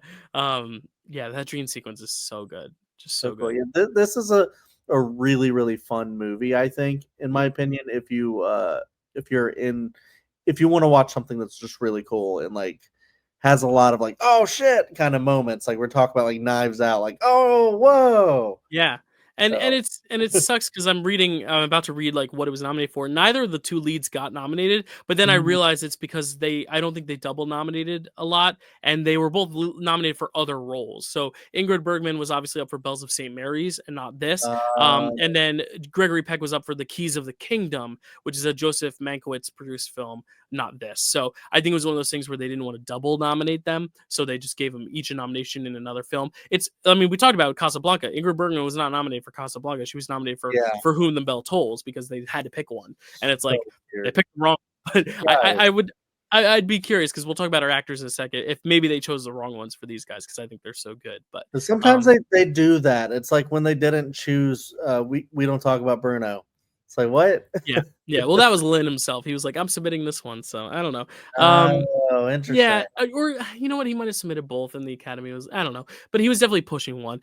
Anyway, that Anyway, was Spellbound. Any other thoughts on Spellbound, Chad? It sounds like we both really like this one. it's just it rules. It rules. There we go. The one that rules them all. I I love that term rules, but I'm also like, if this one rules, then what about Rear Window and like Psycho? I mean, Okay, what it's great. rules above the rulers? No. I think this one rules. Those ones they God. Like if that's the ruler, that's the God. No, Sure. and then I realized, you know what? We shouldn't have a monarchy. We should have multiple different rulers. You can have multiple films that rule. It's my Oligarchy. pet peeve. I will get over. We can have multiple films that rule. Why not? No, not one film rules above the rest. But this one, if we had to pick one, we'll find out very shortly if this one is that one. But Spellbound, nominated for 6 awards, wins 1, wins Best Scoring for Dramatic or Comedy Picture. Little tidbit on that: this score actually inspired Jerry Goldsmith to start scoring movies and like going into music, and he's one of our great composers. So this film is fully to what's the word I want to His credit. credit him. Yes, there we go. Yeah. That's the whole reason we have him in that field. It's also nominated for Best Picture, Best Director for Alfred Hitchcock, Best Supporting Actor for Michael Chekhov, Best Cinematography, Black and White, and Best Special Effects, obviously. That would have been crazy if it won Special Effects and Salvador Dali got an Oscar. That'd be awesome. But didn't happen. So we have the 5 films. I think this is going to be a little tough. I mean, you texted me privately. You were like, it was ranking this easy. I was like, it wasn't the easiest thing. It wasn't the hardest thing. I think I know what my 1 and my 5 are. It's filling out the 2 through 4 for me, which is really, really tough. So let's find out what we did here. Chad, you're going to... I think I know what your 1 and your 5 are. All right. Well, tell me, Chad, what is my number 5? I think your number 5 is The Bells of St. Mary's. You would be correct. What is your number 5? It is Anchors Aweigh. Okay. And what is your number 4? The Bells of St. Mary's. All right, and my number 4 is Anchors Aweigh. So there we go. We're good here. I just wrote abbreviation AA, which I realize is also pretty inappropriate considering the Lost Weekend is in the slate. But I'm going to stop making really terrible odd coincidences involving alcoholism here. Chad, number 3. What is your number 3? My number 3 is Mildred Pierce, which I think is your number 1. All right, well, we'll have to see. My number 3 is Spellbound. Yep. So what is your number 2? My number 2 is Spellbound. My number 2 is The Lost Weekend. So you might have been correct in a prediction, and I already wrote down your number 1 because I also know that. What is your number 2? I think I said. Oh, you just said it. Sorry. What is your number 1? The Lost Weekend. That's why I shouldn't write it down ahead of time, because then I forget which one I just asked you about. And my number 1 is Mildred Pierce, which means, because of math, Billy Wilder is on a 5-peat because he is our winner for Best Director here for the Best Film, which is The Lost Weekend. This is the 5th time Billy Wilder has won, and this is the first time I've ever not put Billy Wilder at number 1, except for Ninochka, which he wrote. Crazy. We both put Wizard of Oz for 39. Don't get me wrong. But Ninochka, I think, was my number 2 that year, or number 3 after Mr. Smith. So we're big Billy Wilder fans. Big Billy Wilder. Yeah, you got to look it up, because I think we both had Wizard of Oz and Mr. Smith in the top 2. But there you have it. Lost Weekend is going to be our Best Picture for 1945. That was your number 3. Was I right? Was the top 2 Wizard of Oz and Mr. Smith? Yep. See, I have a good memory because it was the same top 3. So there we go. Lost Weekend makes it a 5-peat for Billy Wilder as a director and 5 for 6 as a writer. So very good track record here. We will induct him into, I'll tell you right now, into our very own Picture This Hall of Fame for Directors tonight, which starts tonight. We've never done a Hall of Fame for Directors. Well, we're doing it tonight. You'll have to stay tuned until after our acting prizes to figure out who else will join him, because we got some actors who may make the Hall of Fame tonight as well. Chad, who is your best actor for this slate? My best actor is Ray Milland from The Lost Weekend. Great choice. Yeah, I just like I said, like I felt like I was this guy watching the movie because it's so contained and it's just all about his psychology and like what's going on with him and his addiction, and just seeing this guy like spiraling, and just like I was so convinced that this guy just had a problem, couldn't solve it, and just like his psyche just what wouldn't allow him to fix it and rise above it and stuff. And I mean, you can't blame him because it's an affliction. It's something that it's like when you can't quit smoking or you can't quit drinking. It's because there's a toxic like need to have that or something. Like it really just becomes like this perpetual thing. And I just really felt that from him. And just like seeing him like destroy his apartment and trying to look for that last bottle and stuff. I just, and how he was like sort of also like charismatic in a way and stuff like that. So I just really think it was a full body performance from him. So Absolutely. And I'm predicting that your actor also had a full body kind of thing, but maybe not. Maybe I'm wrong. I mean, all of my actors did have full bodies. That is correct. They had arms and legs and a torso. My arms, legs, and torsos were doing a lot of dancing though this month because I went with Gene Kelly. That's what I was talking about. Yeah. Okay. Yeah, I think we didn't really talk about him when we talked about the movie like directly, just because I knew I was going to talk about him here because I figured you were going Ray Milland, especially because of how much you love Lost Weekend. If you had picked Gene Kelly, I would have also picked Ray Milland. So these were going to be our two no matter what. Nice. But I just love his athleticism. I think also because we're not going to get to Singing in the Rain, and we're going to get to another film or two of his, but I don't necessarily know what the other films in competition are off the top of my head, so I don't necessarily know if we're going to get to award him again. And I just think he deserves a spot amongst our winners somewhere because he is, in my opinion, the greatest song and dance man to ever live. Fred Astaire, close second, but like really, he had just, for me, just made me fall in love with movie musicals. Like just his full athleticism, the way he's able to be so smooth with it too, and so charismatic. I mean, Donald O'Connor in Singing in the Rain is fantastic as well, but you can tell he's exhausted after that musical number. Gene Kelly never looks like he has a bead of sweat on his eyebrow. It's like, it's so impressive how he just glides through each frame, and I really look up to him as a performer. Obviously, he was a very tough guy to work with because he had a strict standard. He wanted perfection, but you know what? It showed because the production, the actual like quality of the work was really good, and that Jerry the Mouse sequence is iconic. But I think that film, the reason why it doesn't work for a lot of people is because Frank Sinatra was the one they wanted to bill as the big star of it, Gene Kelly being the supporting part of it, but Gene Kelly steals every scene away from him. And I think that's not to knock Frank Sinatra. He's a great singer. When he sings those dramas with his voice, I'm like, oh my god, you're fantastic. But like when they're dancing together, one clearly outshines the other. And with the love story, Frank Sinatra's new girl at the end is so secondary, whereas Gene Kelly is the one who gets the main love interest at the end. And like normally I would be pissed off if I'm like, hey, he's trying to steal his bro's girl. But I'm like, you know what? For a story like this, she was never his girl to begin with. It was all predicated on a lie. And you know what? They have really good charismatic charisma and chemistry. I'm like, I would also root for Gene Kelly to steal his girl. Like Frank Sinatra doesn't deserve it because he doesn't have the same charisma as Gene Kelly. Like Gene Kelly fully earns that love and that swagger and that suaveness and that lady. So I think he just does such a good job. I'm just so entranced by everything he does in that movie. And yes, it ranks lower on both our lists because it's also a very good slate. There was only one movie I didn't love.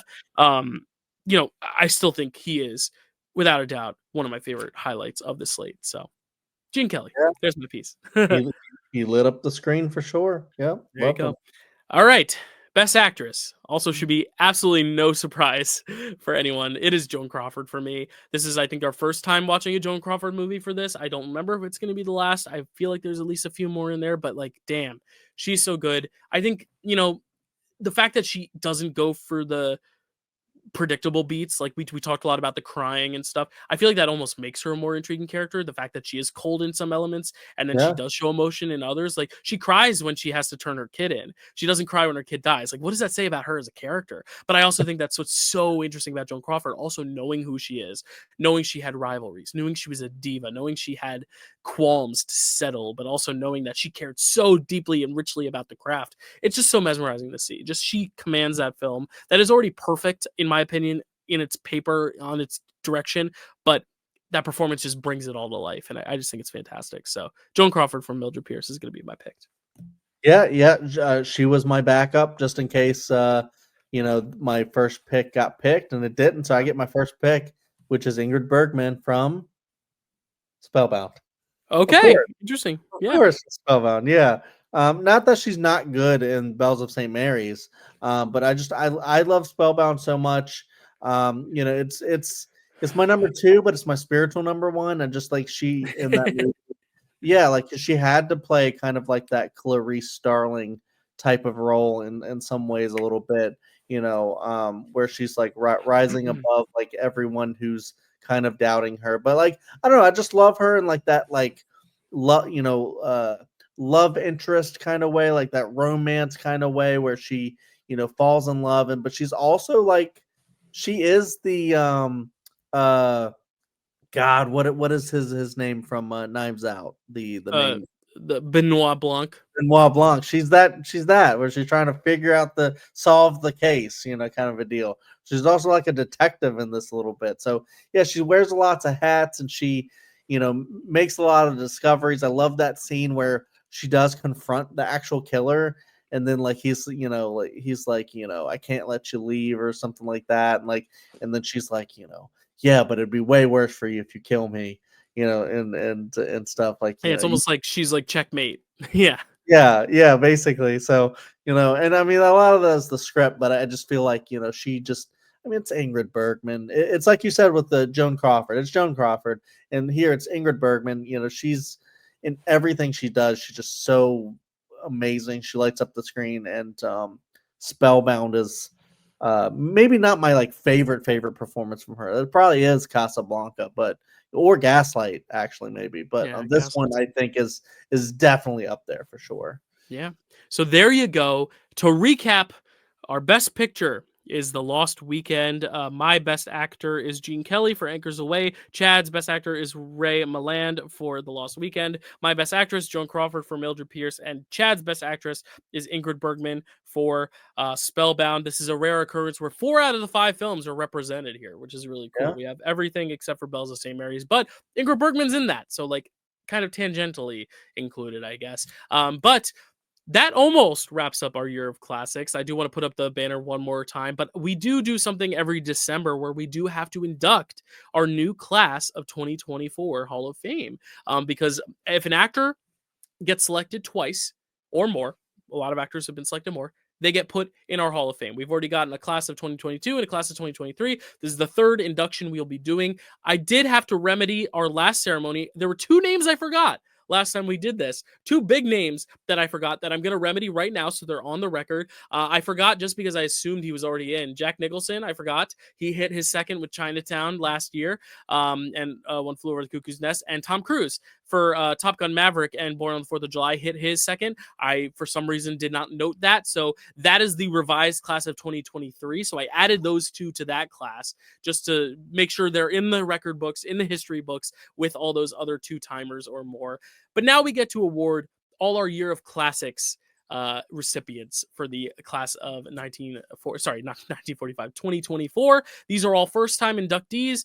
So if they hit 2 films, they are in. Some of them had a film a while back and they finally got their second film this year. Some of them got all their films this year. Starting it off, and I made multiple graphics because I didn't know which one you were going to pick for. I didn't even know she was going to get picked. But Ingrid Bergman is joining the class of 2024's Hall of Fame. She was in Casablanca, Gaslight, and Spellbound, which she won all the awards for in our show. So she joins the Hall of Fame. Also joining the Hall of Fame, the greatest living actress in terms of Oscars goes, Katharine Hepburn is joining the Hall of Fame for The Philadelphia Story and The Lion in Winter. These are the ones that we have awarded her for. So you won't see Guess Who's Coming to Dinner there because we didn't give her the prize for that, but we did give her the prize for those 2.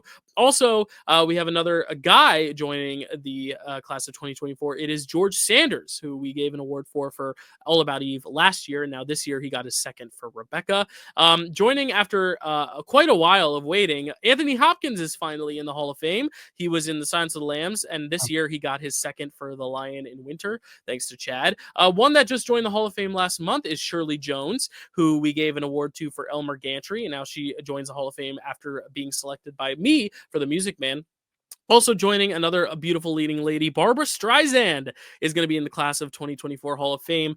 She was in Funny Girl and Prince of Tides. Prince of Tides, actually the same episode we covered Silence of the Lambs, so she's been waiting quite a while. And Funny Girl, the same episode we covered Lion in Winter. So her and Anthony Hopkins had the same exact years parallel, which is really cool. Another Hall of Famer, he didn't get an award today for Spellbound, but he does make the Hall of Fame because of his other credits. Gregory Peck is in for Gentleman's Agreement and To Kill a Mockingbird, which he got in last month. And another our final inductee for actors for the Hall of Fame is the great late Elizabeth Taylor for Cat on a Hot Tin Roof and Who's Afraid of Virginia Woolf. So all 8 of them will be joining the Hall of Fame as of today. They will join all the previous inductees from 2023 and 2022.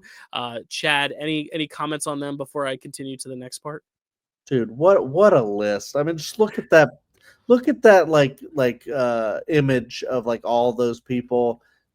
Great actors, and I couldn't think of like a better like top 8 there. There you go. And now for a first for Picture This, we are going to also start inducting directors. Now, we don't pick a best director on the show, but we kind of just go by like our best picture, our best director kind of resembles that picture. So I decided let's induct every director that has had at least 2 Picture This winners on this list. And we're going to start it off with the guy who has so many. We talked about him today. He has added another one to his Infinity Gauntlet. So we just got to bring him up. Billy Wilder is going to be our first inductee to the Director Hall of Fame. He has Double Indemnity. As of today, he has The Lost Weekend, Sunset Boulevard, Witness for the Prosecution, and The Apartment. Some of those were predicted. Witness for the Prosecution, a big upset over 12 Angry Men and Bridge on the River Kwai. But regardless, like he is in the Hall of Fame. Even if those 2 didn't count, he is there. He is excellent. Also joining the Director Hall of Fame has to, because we picked him twice, but also has to because he is the man. Steven Spielberg is in the Director Hall of Fame with Jaws, Raiders of the Lost Ark, and E.T., and there's still more to come for him. One of our first ever inductees, because he was our first ever winner of Best Picture. Frank Darabont is in the Hall of Fame because he also did The Green Mile, which Carrie was on with us, and we helped induct him in for. But Shawshank Redemption, our very first episode.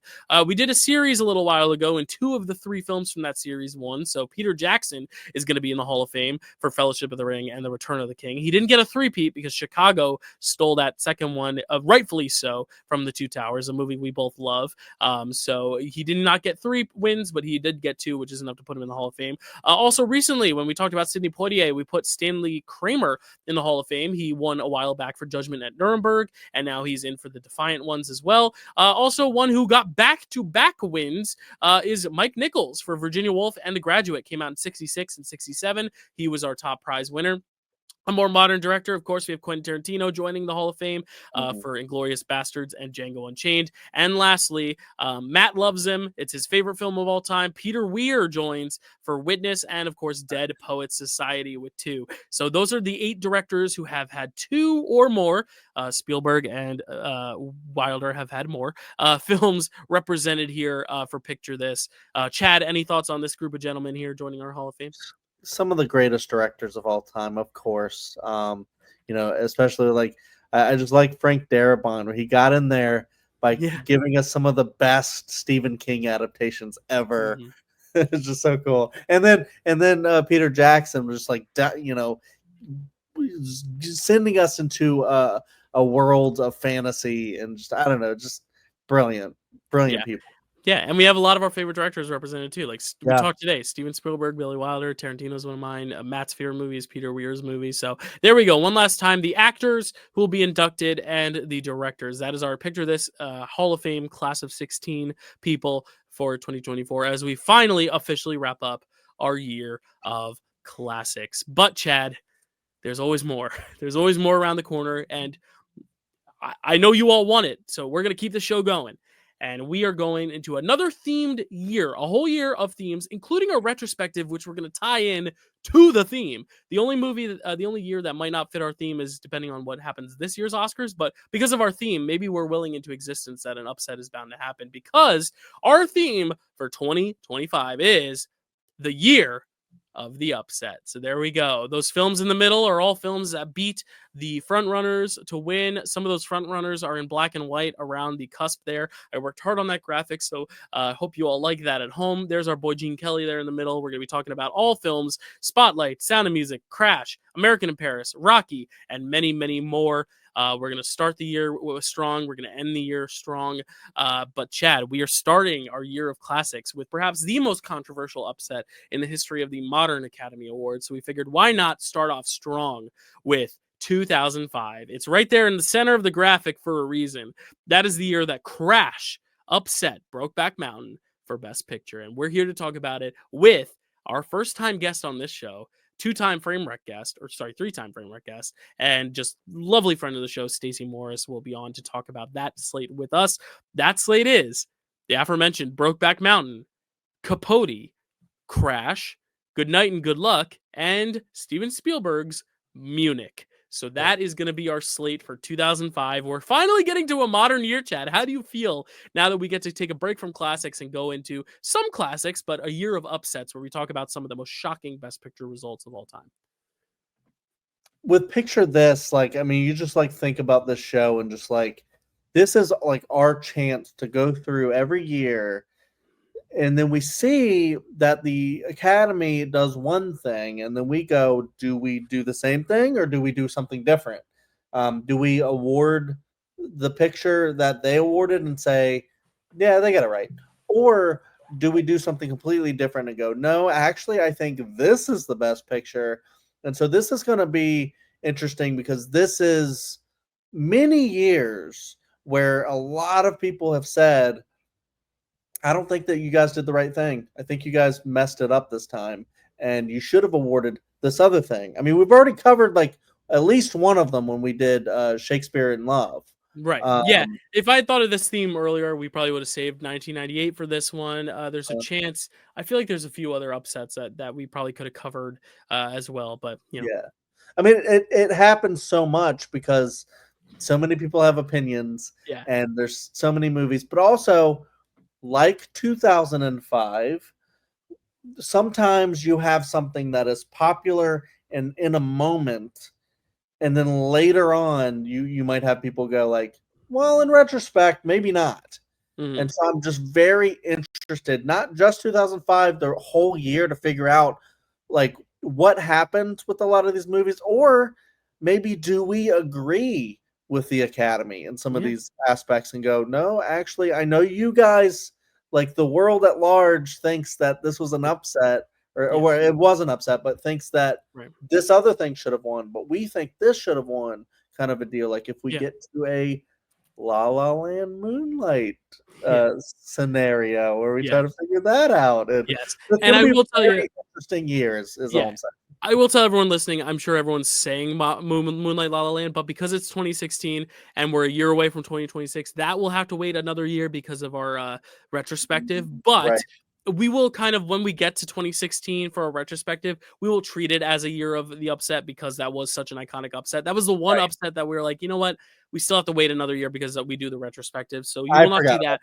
But no, but like it is an important conversation to have. And again, it doesn't have to be necessarily that like the film that won was undeserving compared to the one that was predicted. Because like some would say Moonlight deserved it over La La Land, but it was still an upset because no one thought it could happen. I think that's going to be cool for movies. I mean, look at this banner. Sound of Music, Rocky, two of the most revered films of all time, were not predicted to win the Oscar and then won, but maybe they are deserving. They have held up definitely culturally very well. So I think it's going to be a good mix of movies that people thought didn't deserve to win that won and shocked everyone, and movies that people just thought deserved to win that pulled it off. I mean, we could also add Coda and Power the Dog as one of the upset years as well, because that was a year where Coda kind of came out of nowhere in the last few weeks to really steamroll its way to Best Picture win after winning the PGA and SAG awards. So Parasite as well, which we'll get to in 2029. Crazy to believe that the show will be going on that long, but 2029 we'll talk about Parasite as well. Another one that for months and months, it was 1917, Parasite. You know, there's so many great examples of films that will upset but still be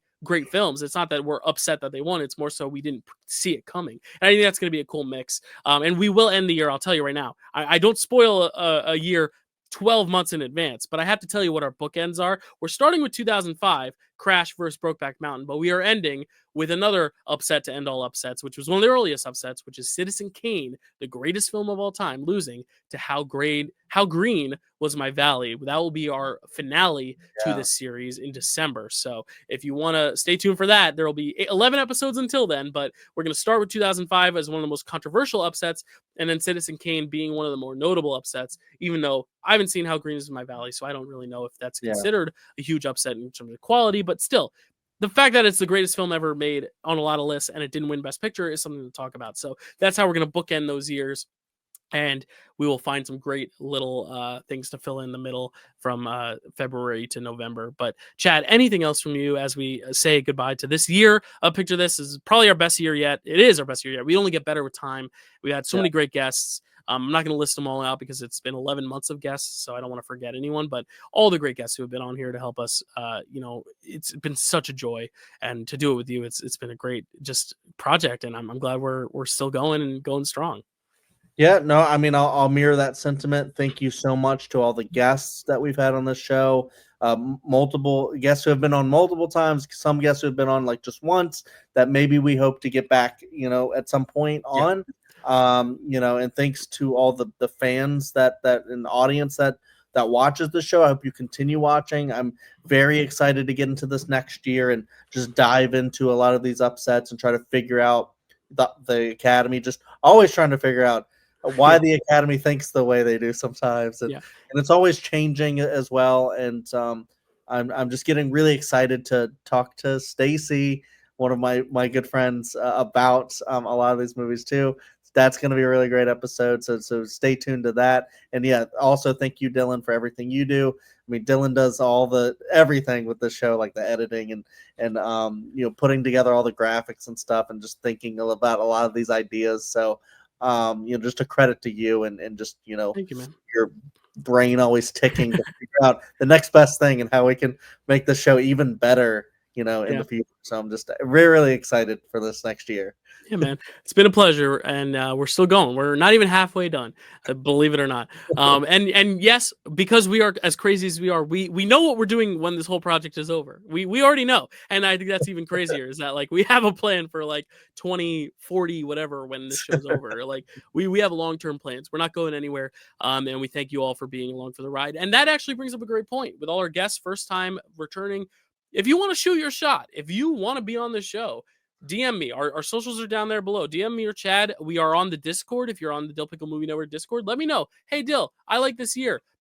You got to pitch it. You got to give me a good reason as to why I should choose you as the guest, because we do have a lot of guests, and we also have a lot of years that we probably just want to keep for ourselves because, sometimes we just like to shoot the shit between the two of us. But if you are really passionate about a year and you want to try to, throw your hat in the ring, get on here, get in the comments, and let me know. Maybe you will be the next guest on Picture This. Maybe. Can't promise everyone, can't promise anyone, but at least makes me know that there are people interested and who might want to do this, and even guests who have been on before. If you want to come back, just let me know, and we'll try to figure that out. But of course, that is it for Picture This, the year of classics, as we move on to the year of upsets. So exciting, the year of the upset, making it more definitive. But Chad, anywhere else they can find you on the internet as we say goodnight to Picture This? Yep. Check it out down there. Chadwick Webb in a lot of places like Twitter. I guess you got to say X now. I'm jumping on Blue Sky too. So just trying out a bunch of different stuff. Facebook, Letterboxd, all the stuff. But then check out my channel, Cinema Chad, on YouTube, which is we do a lot of rankings and stuff like that. On You Ranking With Me is the show. Dylan's on there, sometimes, most of the time, actually, a lot of the times. But also check out. I'm trying to do more like reviews and things like that. So when I start, kind of hammering away with things like that, stay tuned for stuff, for that stuff. But then also check out Welcome to Primetime, which is a horror channel that I run with my friend Hunter and my wife Carrie, and we just talk all things horror. We do brackets, we do big ranking shows and stuff like that, or reviews of horror movies, and just talk about a lot of that stuff. Buffy the Vampire Slayer is one of my favorite shows. We talked all about that, too, and just went through that whole show. So we have a lot of really fun episodes with that too. And I think that's actually it. You want to share what's on your shirt real quick, since it is the holiday season? Oh yeah, and check out the Maddie Loves Movies channel. Because I argue that Die Hard is a Christmas movie. There you go. You heard it here first and last, because that's the end of that argument. I agree with Chad. No, but really, just such a joy. I have to reiterate once again, just chatting with you every month about these movies. I mean, it's so fun when you watch movies that I love for the first time, and whether you love it or hate it, just getting to hear you talk about them, and vice versa. But also just getting to discover stuff that we might have not have ever sought out. Like The Lost Weekend on our own, but Yes. It is just so cool, and just getting to share this space with you is a real pleasure. And I wish you and Carrie and Elliot and all our fans listening and everyone else, my family as well, if you're listening, Merry Christmas, a Happy Holidays, a Happy Hanukkah, Merry Happy Christmas. Kwanzaa, Happy New Year, and thank you all for joining. My socials are down there. I'm not going to spell them out for you. I spell them out every episode, and you're already here, so you know where to find me. You don't know where to find Chad, so go check out his stuff, and stay tuned for a year of the upset coming next month with Stacy for 2005. Thanks, guys.